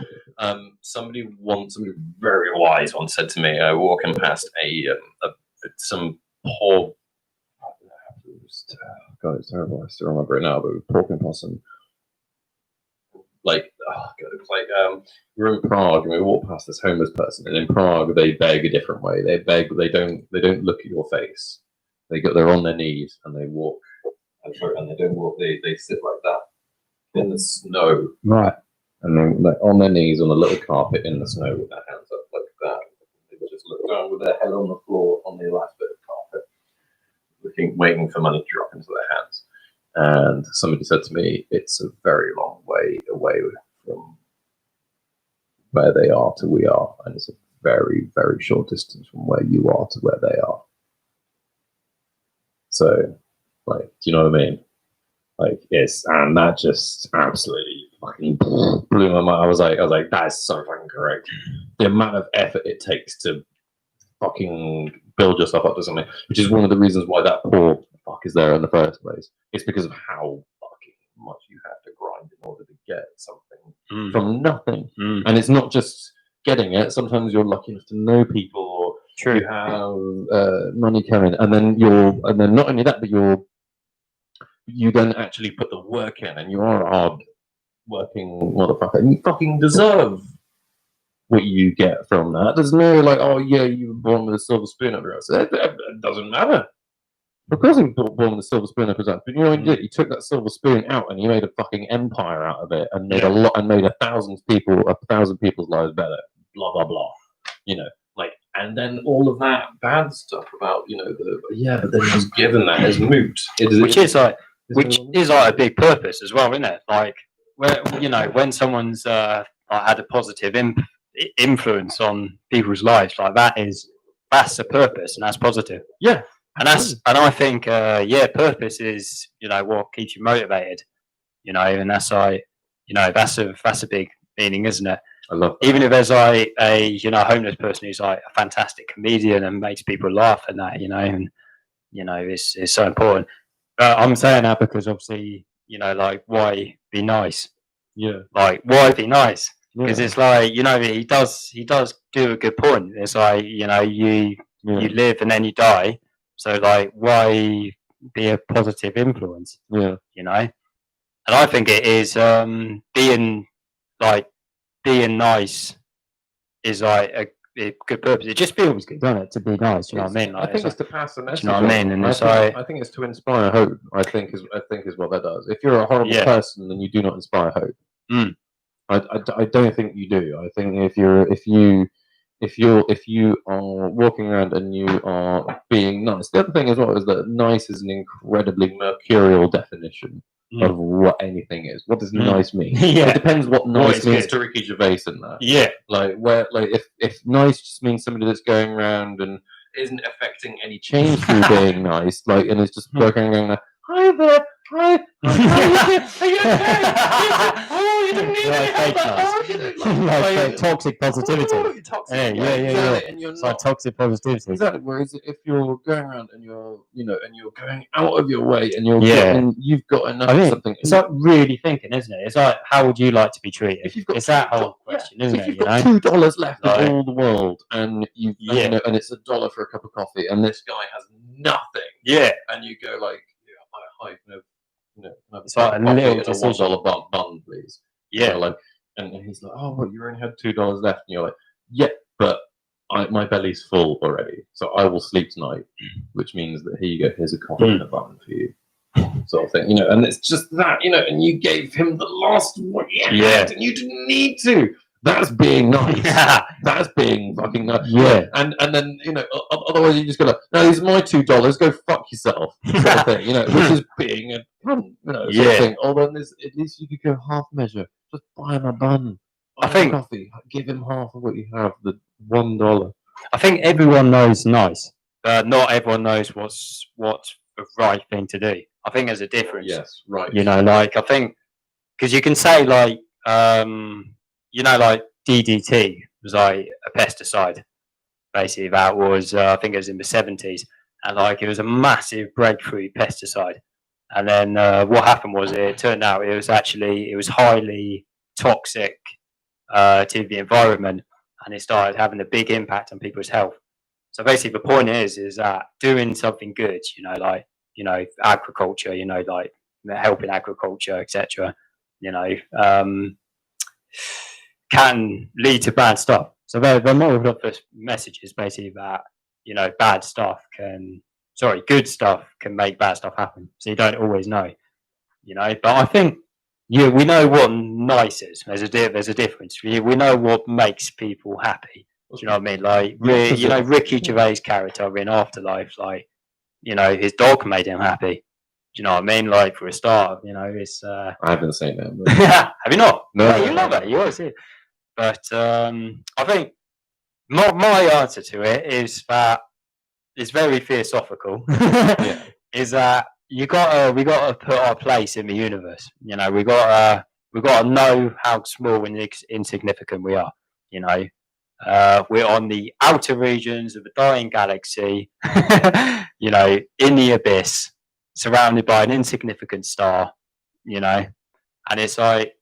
That is planet Earth, you know, for Carl Sagan speech. It is amazing. You know, the pale blue dot. God heard that. Thank you, Carl Sagan. I love Carl Say, Yeah, mate. he's Yeah. Amazing voice Shout out as to well. Carl Zetno. Yeah. God rest his soul. Yeah.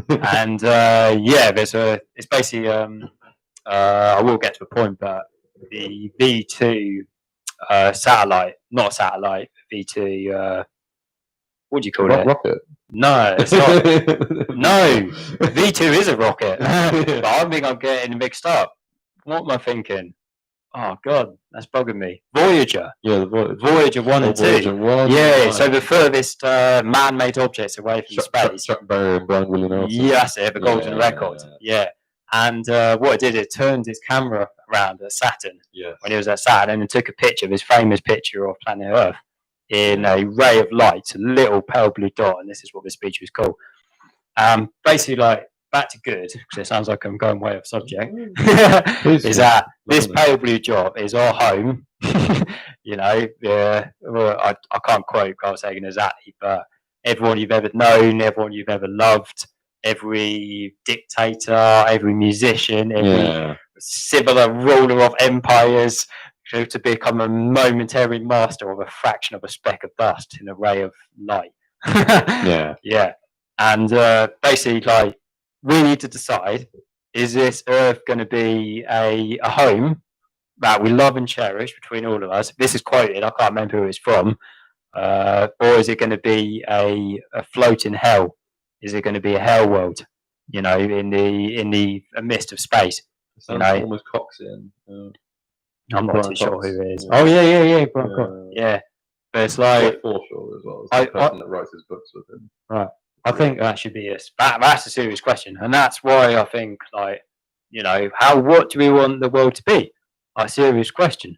Like, we don't look at the world from a very far distance as it is as a home. You know, a globe, an Earth, a world, very small one.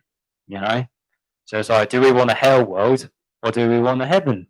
Yeah. You know, and that's like, and that is, I think, why, you know, you should be nice. Do you see what I mean? Absolutely. So not correct, or because we don't. I don't think we know what's right. Oh, it's not black and white. It's Well, grey. Everything is grey. It's all shade, a bajillion, quintillion, million shades of grey. It really is. And I love what you were saying. That was fantastic.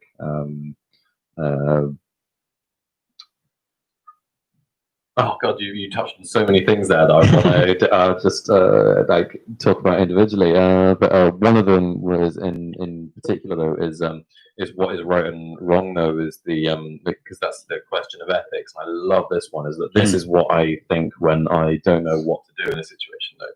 Just I think of I'm sorry if you're a youngian, but because I am a youngian. But if when I think about it, I think this a beautiful quote from, I'm pretty sure it's Freud, which is that ethics are what we do when no one's looking, which is a beautiful turn of phrase, and like, you know, that's a really good way of guiding your behavior in places where you're like,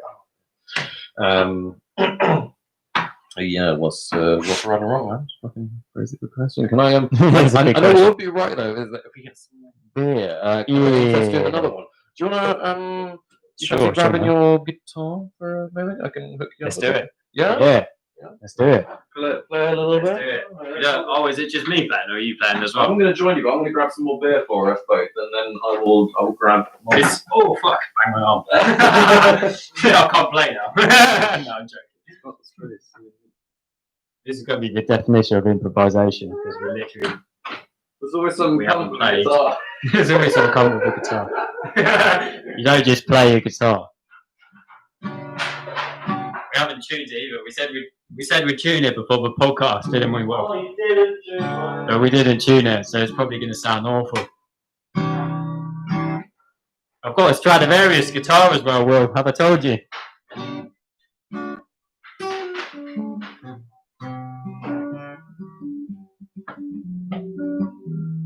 Cheers, bro.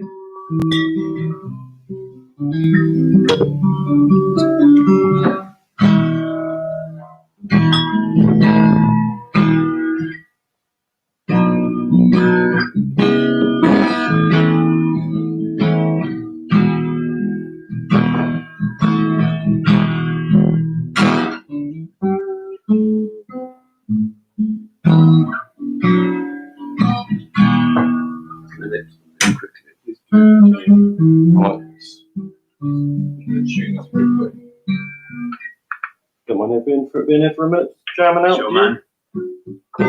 Is it still running, the video? Yeah, dude, absolutely. Oh, okay. Big time, big time.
Sorry about that, everybody. We're right here.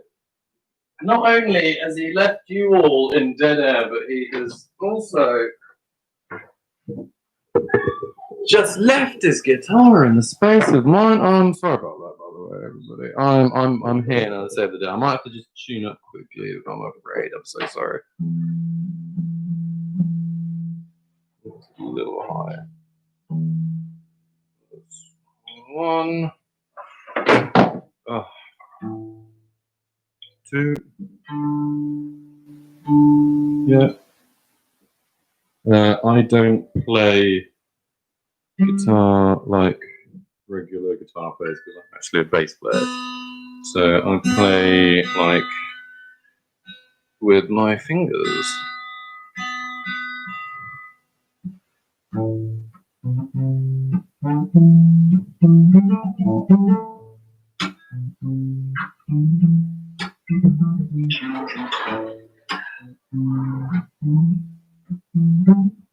Ready? Can I get through this way?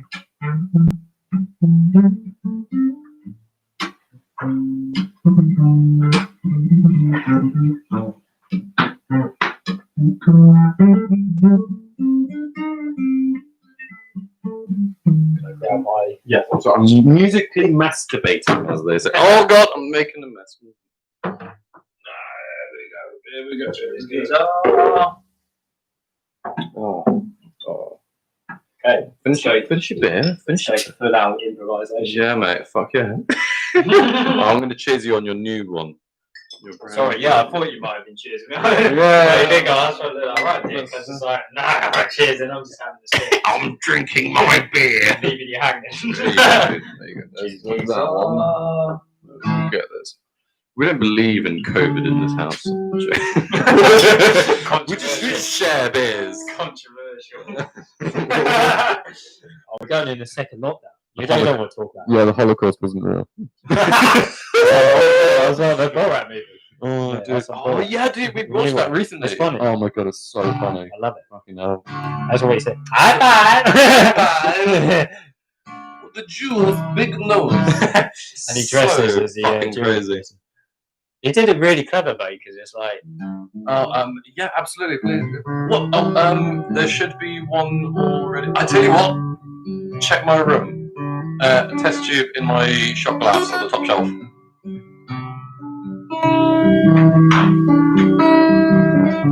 I'll tell you later.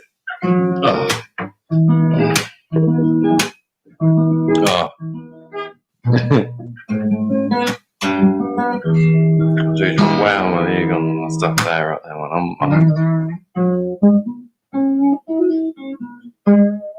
what are we doing? I don't know. What do you fancy jamming that on? Maybe I'll just throw some chords out and you just do a solo on it. Oh yeah, okay, yeah. Oh God, I haven't. Let's just go really simple.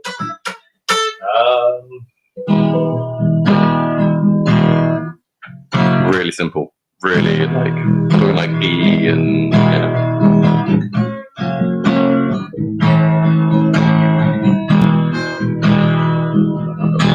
tune together? Gives it me. Nah. I don't know if I'm out or you're out. Sure. It says I'm in. Really? Maybe I'm out. You want to Don't tune? mind? Yeah. Standard tuning, yeah? That's I all. did. Oh man, I'm out. Oh, Oh, I'm toned down. That's what I remember now. It's because I was playing a Coldplay song.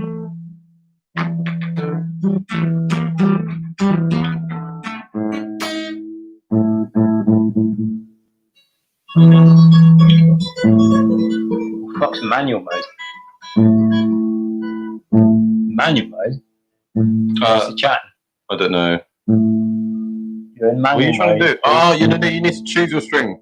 Oh, what? Yeah, you need to choose Normally string. it just does it automatic. That's because it's not on auto. Oh. There you go. Run. Why do you want to make it more difficult for you?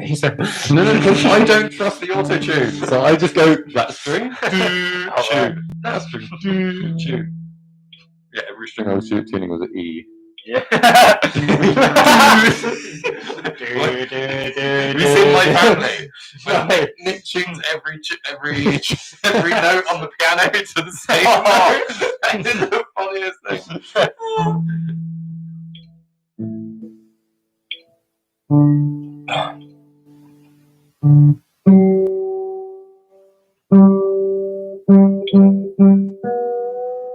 You're nearly there. I love it. You're nearly so close. Oh, last one.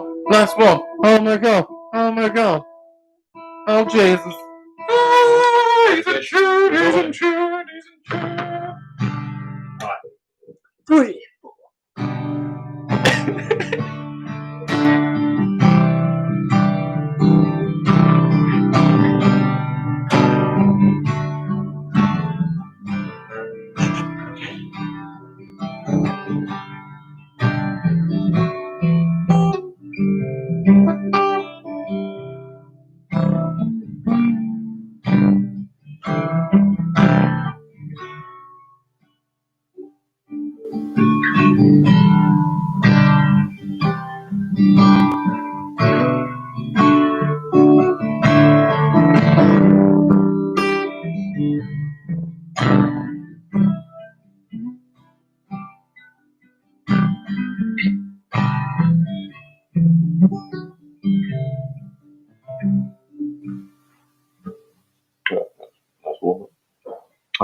I think you're much better at soloing than I am. Though. I'm a novice at soloing. I can solo over my own stuff, but I can't.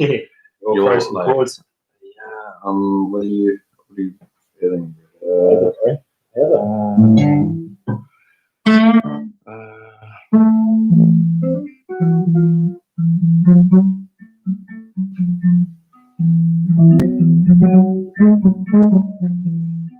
A bit too high for you.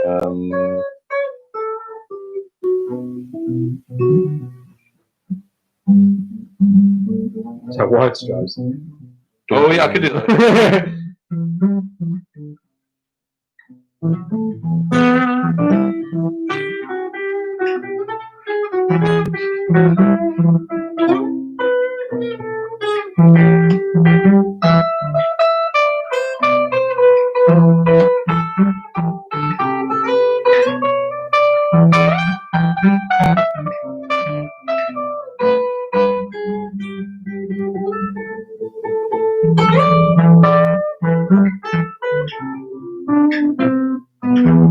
No, he's getting ahead of myself there.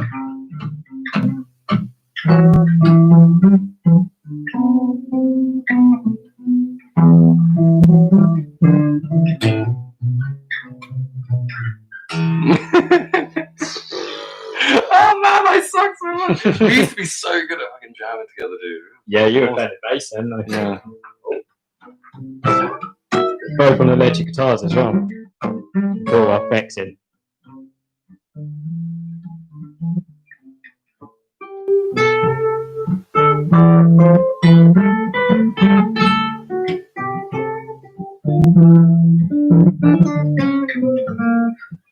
Fuck it.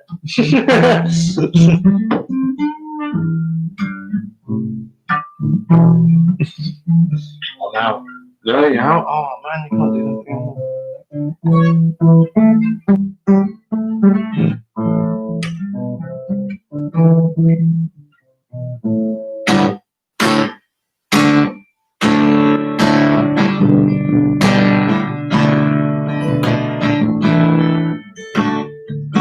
Okay, fine. You throw someone at me, then we'll try one more, and then we'll get back to spoken word. What am I doing? I don't know. You just throw one more. You get going on it, and then I'll see what I can, and I'll try soloing.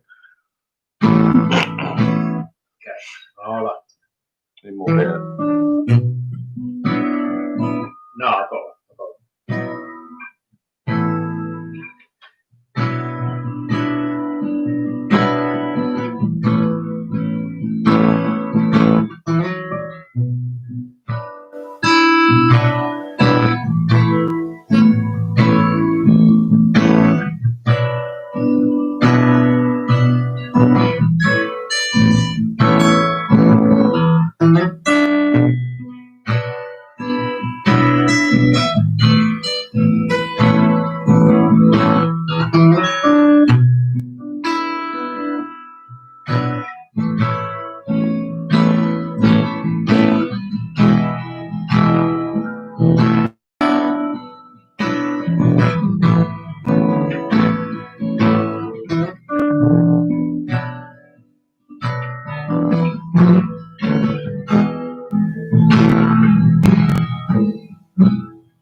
Okay, I'll take that.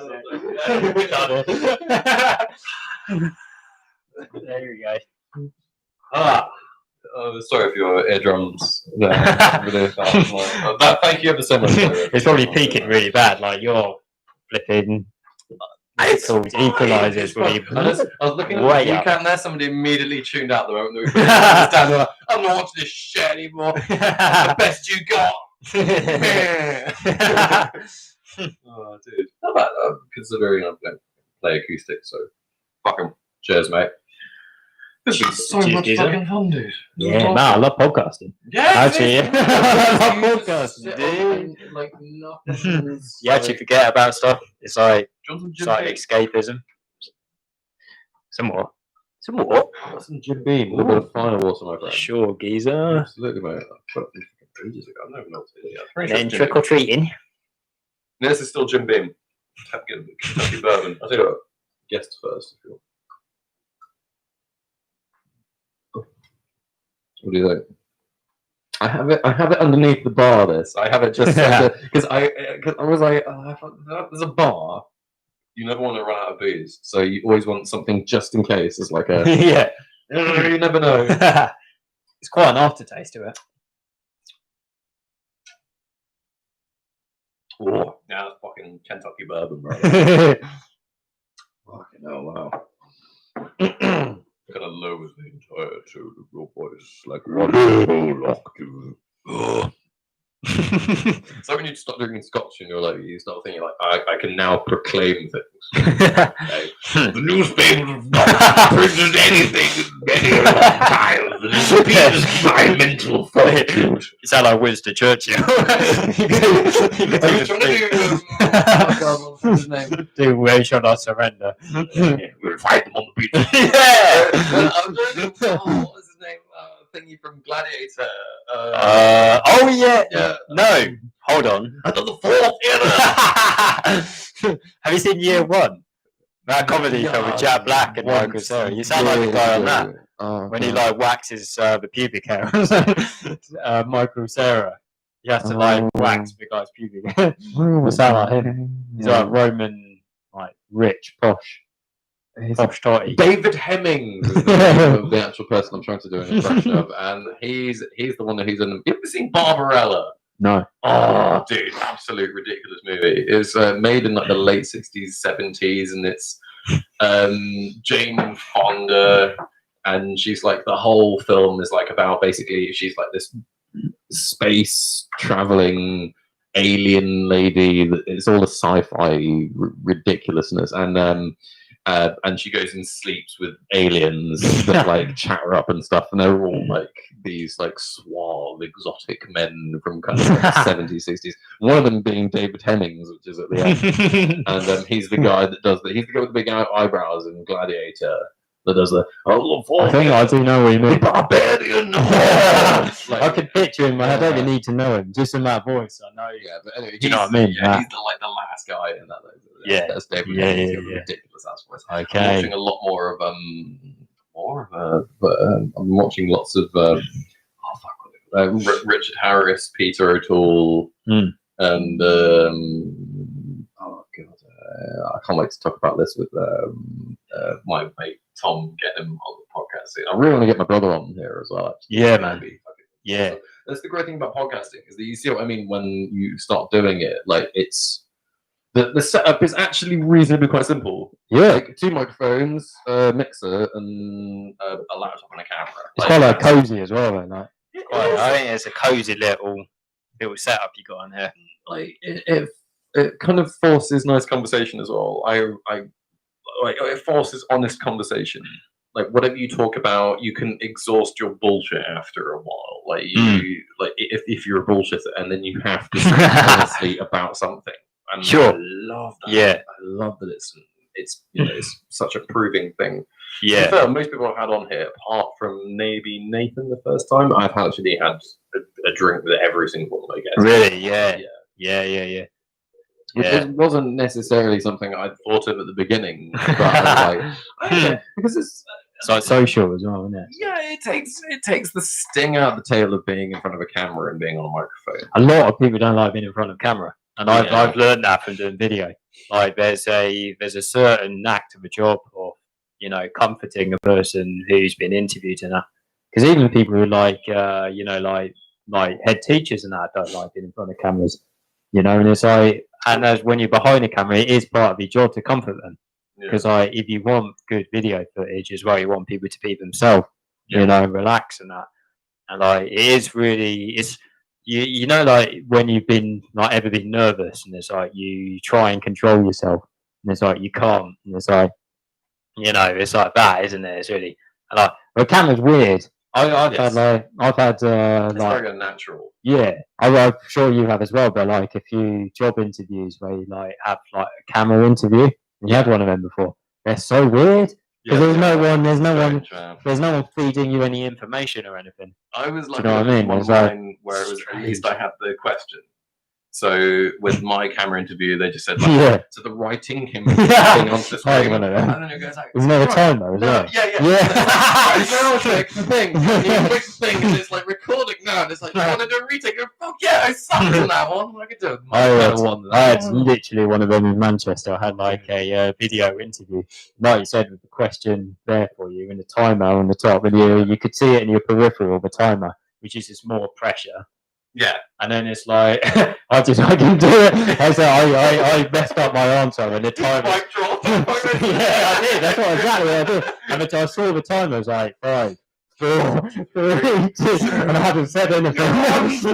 Yeah, and I just said, "Oh fuck shit," and then I just pressed go for the X on the tab. Live. And then a real person pops up in front of you, and they're like. Hi, I'm Dolores, and I'll be interviewing you today. What's the most difficult job interview you've had? Or the strangest? Fuck. I had a job interview once where I had an interview. All right, so I had an interview with this firm in where was it? It was on some industrial site. I had to get a train there, and then I had to walk for ages just to get next to another set of train tracks through another 2 industrial estates, and it was a ball ages away, and I had to do that entire walk in a suit to get to my job interview. And the job interview was for a marketing post. And I'm sat in front of this guy, and he's the marketing director, and he's like, "Oh, I'm just the marketing director. I don't actually head the company. The company's headed by Gary or Gav or something like that.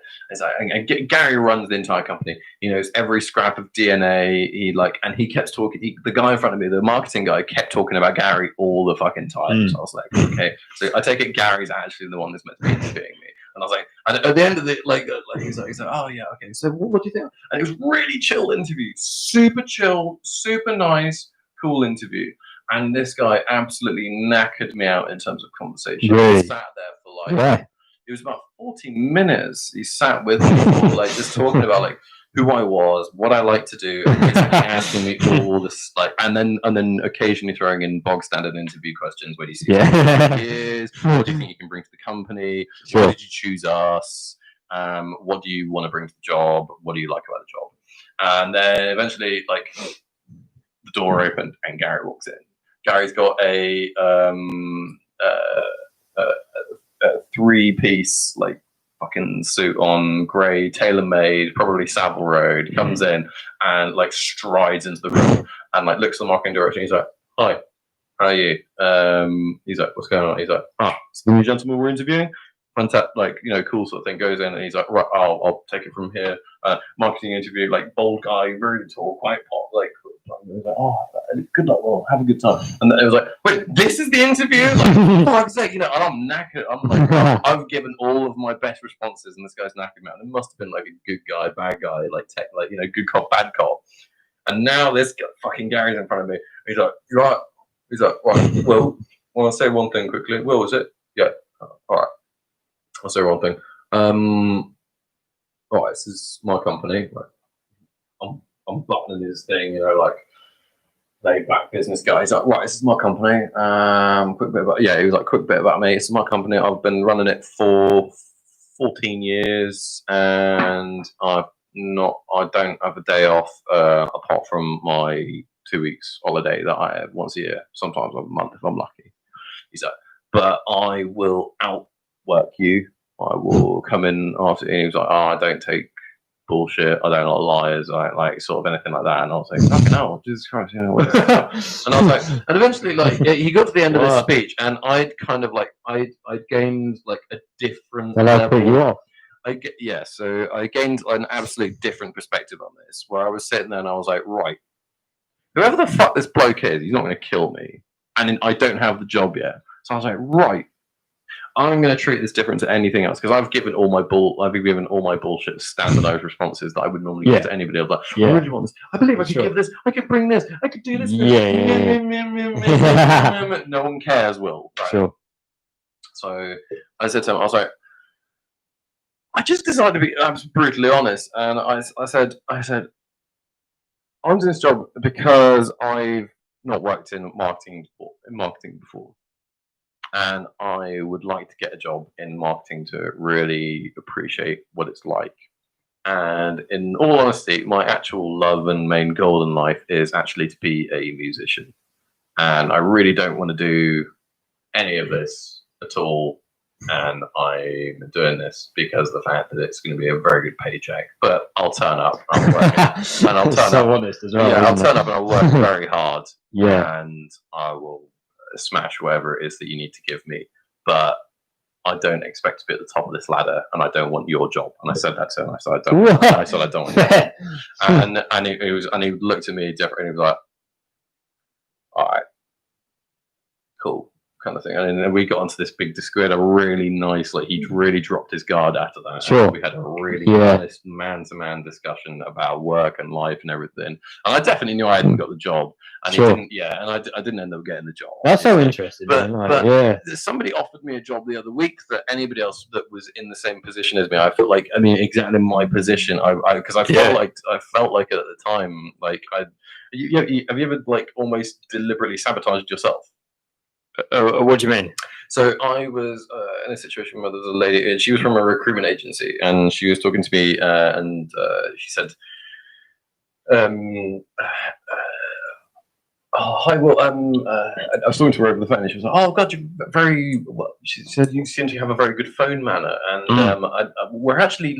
She tried cross-selling me and cross-offer. She offered me another job on her own. Yeah. She said, "Yeah, we're looking for a customer service advisor here at the company, and the pay is this, and it's this, and all you have to do is this, and this, and this. And he said, would you be interested? Because I know you're actually looking for other jobs, but this one I think might be a little. And that's whilst you were looking for another job. Yeah, I was looking for a job that had nothing to do with It's customer service. quite brave of her to say, isn't it? Because it's like you so- might have really wanted to do that job. And I said, I thank you very much, but I'm afraid I'm not interested. Thank you very much. Sure. She said, "What? Why not?" I said, I just had this thing that went off in my head where I was like, "You asked, so I'm gonna answer honestly." And she said, "Well, okay, I think her name was like Sakura or something like that." And I was like, "My Sakura, and Sakura." Okay. And she was like, "Yeah, yeah." I was like, "Okay, well, listen, I've done a job which was quite similar to this before, and if I'm completely perfectly honest, I find that going home at the end of the day, I still have the job with me. I finish the job, and I still have to do the job when I'm at home. There's things that the job requires me to do on my days off. I do not like these jobs." And she said, and I said another thing as well. And I said this to her, and Emily can back me off on this one. She was in the room when I said this. I said that. I was just being very blunt and honest to her. I said I find in a lot of places which are a lot of jobs which are, especially things to do with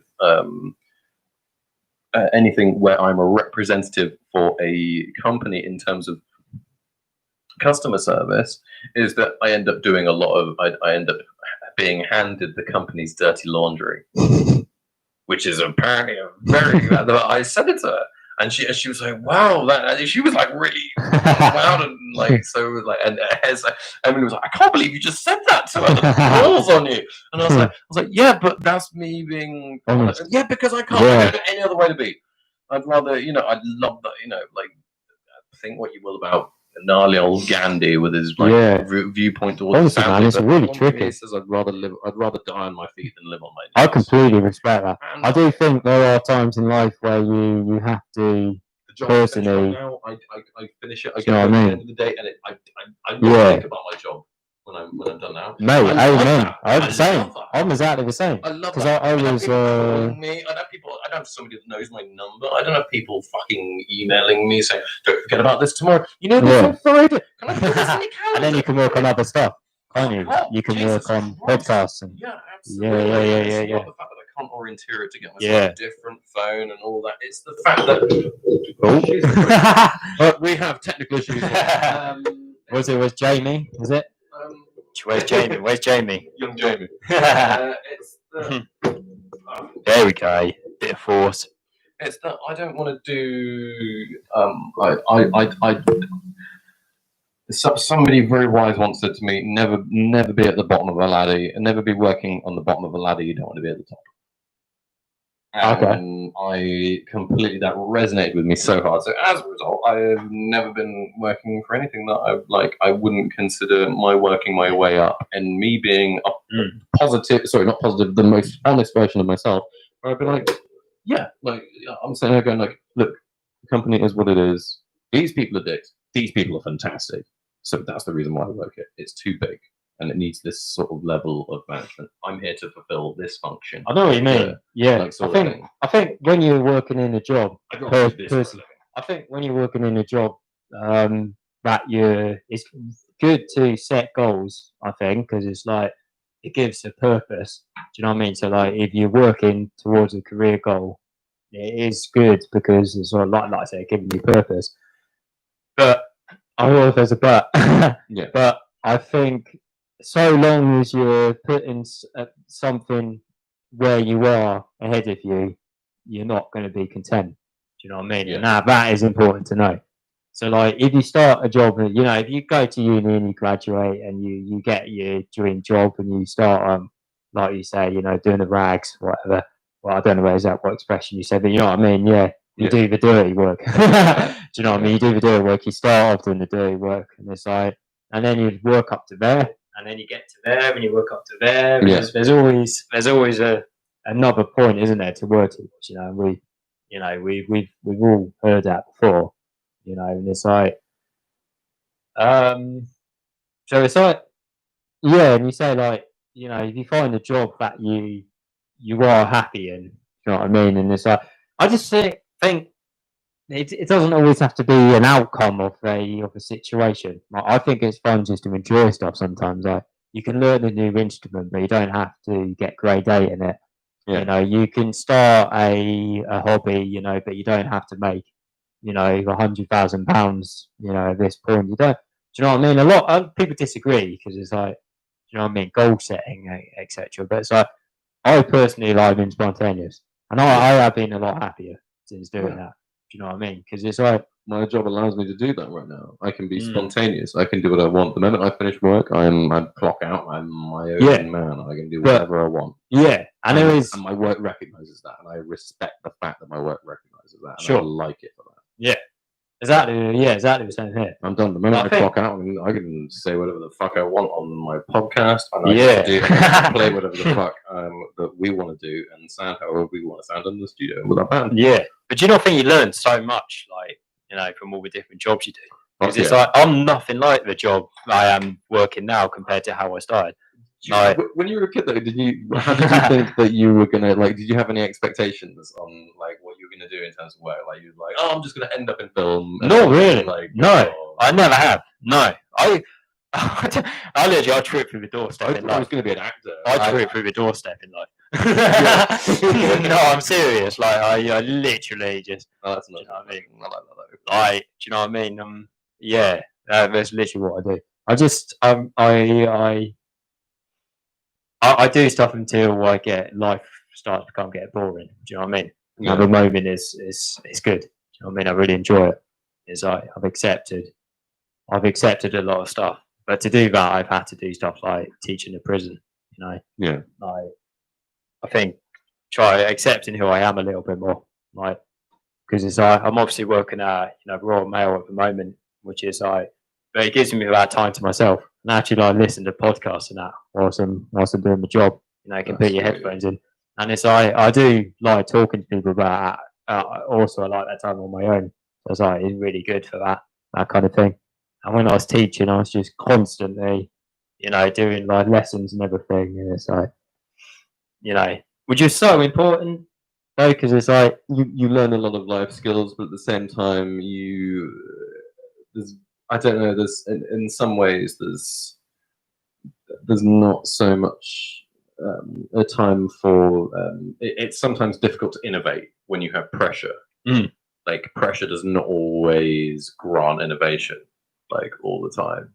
I mean, it's like one of the main arguments against that, unfortunately, would be obviously from The Third Man, you know, Orson Welles' speech where he talks about he says he says the Renaissance in Italy, they had the Borgias and they had 400 years of war, but they had the Renaissance and Leonardo da Vinci, Michelangelo, and you know, like some of the greatest and most prosperous times that the world has ever seen. He says in Switzerland they had over 400 years of brotherly love, and what did that give? The cuckoo clock. You know, like, and it's a lot of my innovation does thrive from stress and pressure, but a lot of it also, like, I like stress and pressure when it's on the job, and then the moment I finish the job, it's done. And that's one of the great things about music, is like that. Art is like that. Art, when you're in that moment, you can think and plan all you want, but until you're actually in that moment, it's, you know, like, it's completely different. Yes, and that's what I like about it. It's the same thing with painting. You can have all of the prep work you want, but unless you know, if you're actually doing prep work, that's different. If you're practicing, that's different. Like, but I still put in the time to fucking practice. I practiced for 3 hours yesterday unintentionally. But I loved it. I fucking loved every minute of it. I hurt my pain. I couldn't go to sleep because I could feel the muscles and the tendons in my hands afterwards. And I do a job all week where I'm using my hands all the fucking time, all the time. But then, you know, I get home and then I do another 3 hours on my bass guitar. But I love that. And at the end of that, when I wake up the next day, my hands feel like fucking, you know, like my forearms feel like like rope, you know, like I feel really fucking strong at the end of doing something like that. It feels great. I love that's a blessing, and that's how I have to look at it. It's like what we were talking about earlier. Yeah. You get your perspective. And I think thinking time is really important. Like you have like obviously, the apple falling on Isaac Newton's head. That's not obviously thinking time. That's chance. Do you know what I mean? And that idea came to his head from that. But then I also think competition can be good. Kind of contradict what I said a minute ago, but No, competition's good in the respect that if you take, going to the moon, like a race to the moon, with like Russia and America, stress moving in that river, like that's when you've got the exact stress. That is a race against time. You've got to do this thing in 3 days, and you need this thing which takes 3 days to do finished in 2, because you've also got other 2 things that needs that require 1 day to do. So you've got to fix those 2 things and then one that day, and then all that time management plus actually doing and making the thing itself, which you've got to do it in a rushed perspective. That was really strange because it went from a war to a race to get to space. Like in the space of a few years. Like that's really strange, I find. It's like because you had like obviously these weapons being produced, like we said, the V2 rocket earlier. Even though the rocket propulsion technically won the actual speed of the space, like the Americans technically won. Like, well, it's everyone. Like, I think I always argue humanity. It's a global achievement. It has loads of different minds to do it, and I do think American, Sputnik. Yeah, I do think Americans a bit, in my opinion, take too much credit for that, and I do think it should be an achievement for everyone because I admire the patriotism. Do you know what I mean? But then again, it's like it is von Braun and that and his German rocket team, that went to America because he never was that. Von Braun? Yeah. But he never wanted to make weapons. Like he always had a dream to go to space, to go to the moon. He wanted to make the first rocket. So he went to America with his rocket team from Germany after the war. Yeah. It's like, but that's like healthy competition. Well, not going to the moon anyway. But then there's also like master weapons now, isn't there? Like nuclear weapons. Well, those are scary. I think the 3 people that I think you and I've spoken about quite a few times, haven't we? Is the 3 people that quoted one of those Hindu books when they quote Kali, the goddess of death. The great destructor of worlds. Yeah, it's like Oppenheimer, and Optimov Kalashnikova, the AK-47 developer, and what's the other guy as well? It was Alfred Nobel, the developer of the Nobel Prize. Okay. Because he invented TNT dynamite. Oh, okay. Yeah. And then obviously AK-47, and then the atomic bomb Oppenheimer. Yeah. All 3 of them said, "I am become death, destroyer." Yeah. 3 of them have been have quoted that, or quoted one of the other person saying that. Yeah. Would like to quote Oppenheimer. And that's like, but the scientists never did it to create war. Like they weren't looking at the ethics.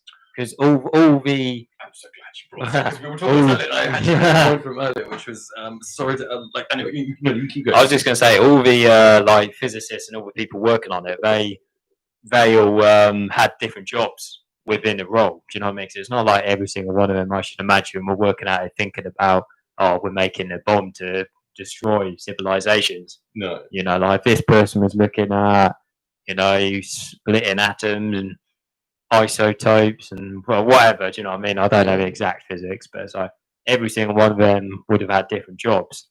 Yeah. So it's like catalytic implementation on a nuclear device to assist with the reactivity speed sort of thing. Like that's that one guy, that's one guy who's heading a department of 12 people. Yeah. Kind of thing. Yeah. And it was because Einstein even wrote to the American government saying that the Germans could potentially be working on this super weapon, the nuclear bomb. He sort of understand the physics about it, so he wrote a letter to the US president saying about this potential weapon. That's when they started the Manhattan Project. For that. Yeah. Because I know who was it in World War II? Was it the who developed the oh god, wasn't it Heisenberg? Was it Heisenberg? He developed the Haber process, but he also developed Zyklon B. Yeah. Was it him that? I don't know if he invented Zyklon B. Yeah. He developed Zyklon B, which was. And he won a Nobel Prize. He won a Nobel Prize for the Haber process, which is what we use for pulling nitrogen out of the atmosphere, which is what provides most of the 60% of all crop life on Earth with all of its nitrogen. That's who he was the leader of. It's how we get nitrogen. Yeah. Now it's how every single chemical process that has contained nitrogen. So he was put in charge of the German nuclear weapon. He was in charge of it. Heisenberg.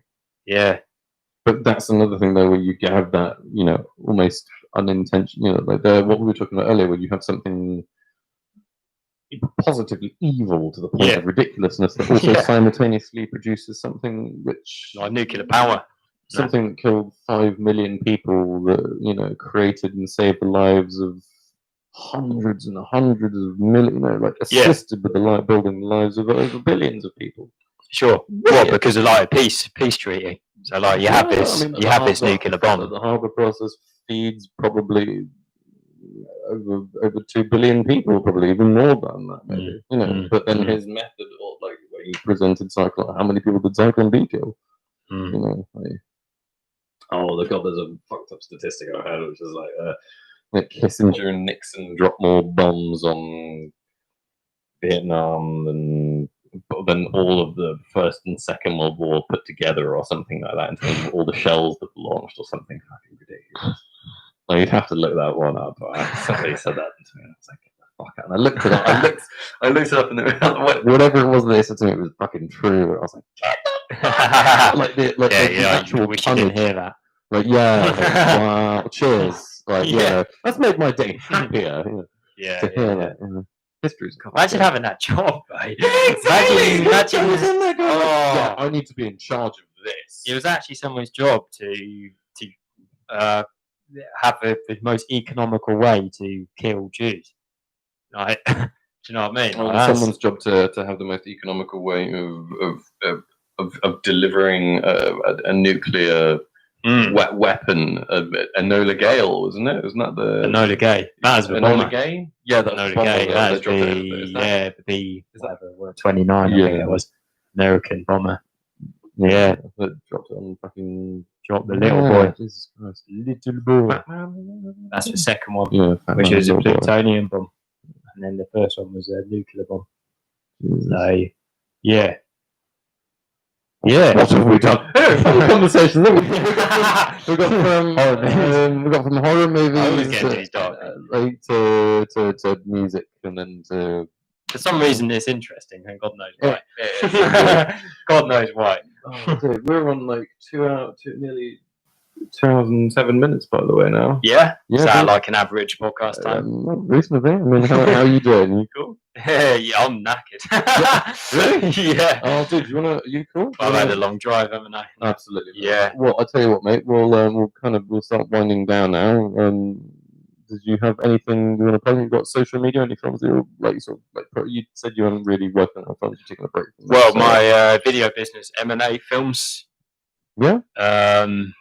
Which is check the description for the link. Stick a link in there. Yeah, absolutely. Yeah, which is basically promotional videos for companies. So any businesses who are looking for a promotional video, then they can do it through video. But not just any video, cinematic, video tells a story. It's the best way to get your company's message across through a video in a short amount of time. So I think a lot of people who explain their business to people who've never heard it, it's just the quickest, easiest way of doing it, just to press this video and have an honest, good way of telling the story for a business. So, yeah. Sweet, dude. Cool. Well, thank you ever so much for coming on the podcast. Thanks, man. This has been so much fun. Oh, it's been so much fun, mate. Thank you ever so much for doing that. Yeah. Thank you ever so much, everybody, for tuning in. This has been Biscotti Conversations. Yes. Another magnificent episode. Yeah. And Thanks for having me, man, as well. yeah, dude. Fucking excellent, mate. I'm hoping you're having a good time. I have actually. It's really good. We'll do this Podcast, again, mate. I'd love to have you on again when we are on fucking full-on COVID lockdowning next Thursday. But it'll be what it is, and we'll get through it. And It is what it is. It is what it is. Yeah. And yeah, if in doubt, have a good time though, right? Fucking Yeah. Parties and shit together and shit, dude. Yeah. Oh yeah. Fucking yes. absolutely, They're the best. mate. Bouncy castles. Yeah, old bouncy. Strobe lights. Andy's strobe light. Big shout out. Oh my god. What epilepsy? Epilepsy. Oh. Is that a £100 strobe light or something? Oh god, no, like, yeah, I think so. It was. 2018. We couldn't use it. No, we did. We just told her to go and sit in another room, and she was like, "No, I want to be in this one." Like, won't you subject yourself to something that you know is gonna give you harm? That's when I got back from back from London, and I got back, and someone's tried to sell me laughing gas. And I'm like, this is my own house. They're like trying to £5 for a gas canister or whatever of laughing gas. And I was like, fuck off, this is our house. Narcotics in my own house. Yeah, in the building. Oh, In the house. Oh, do you remember we tried that? At uni? Oh god, no. I don't Yeah, remember that. I don't remember that. Oh, that's never happened. that was my first time. Was it in my couch in my room? No, it was someone outside Zoo Bar. They had it in the car.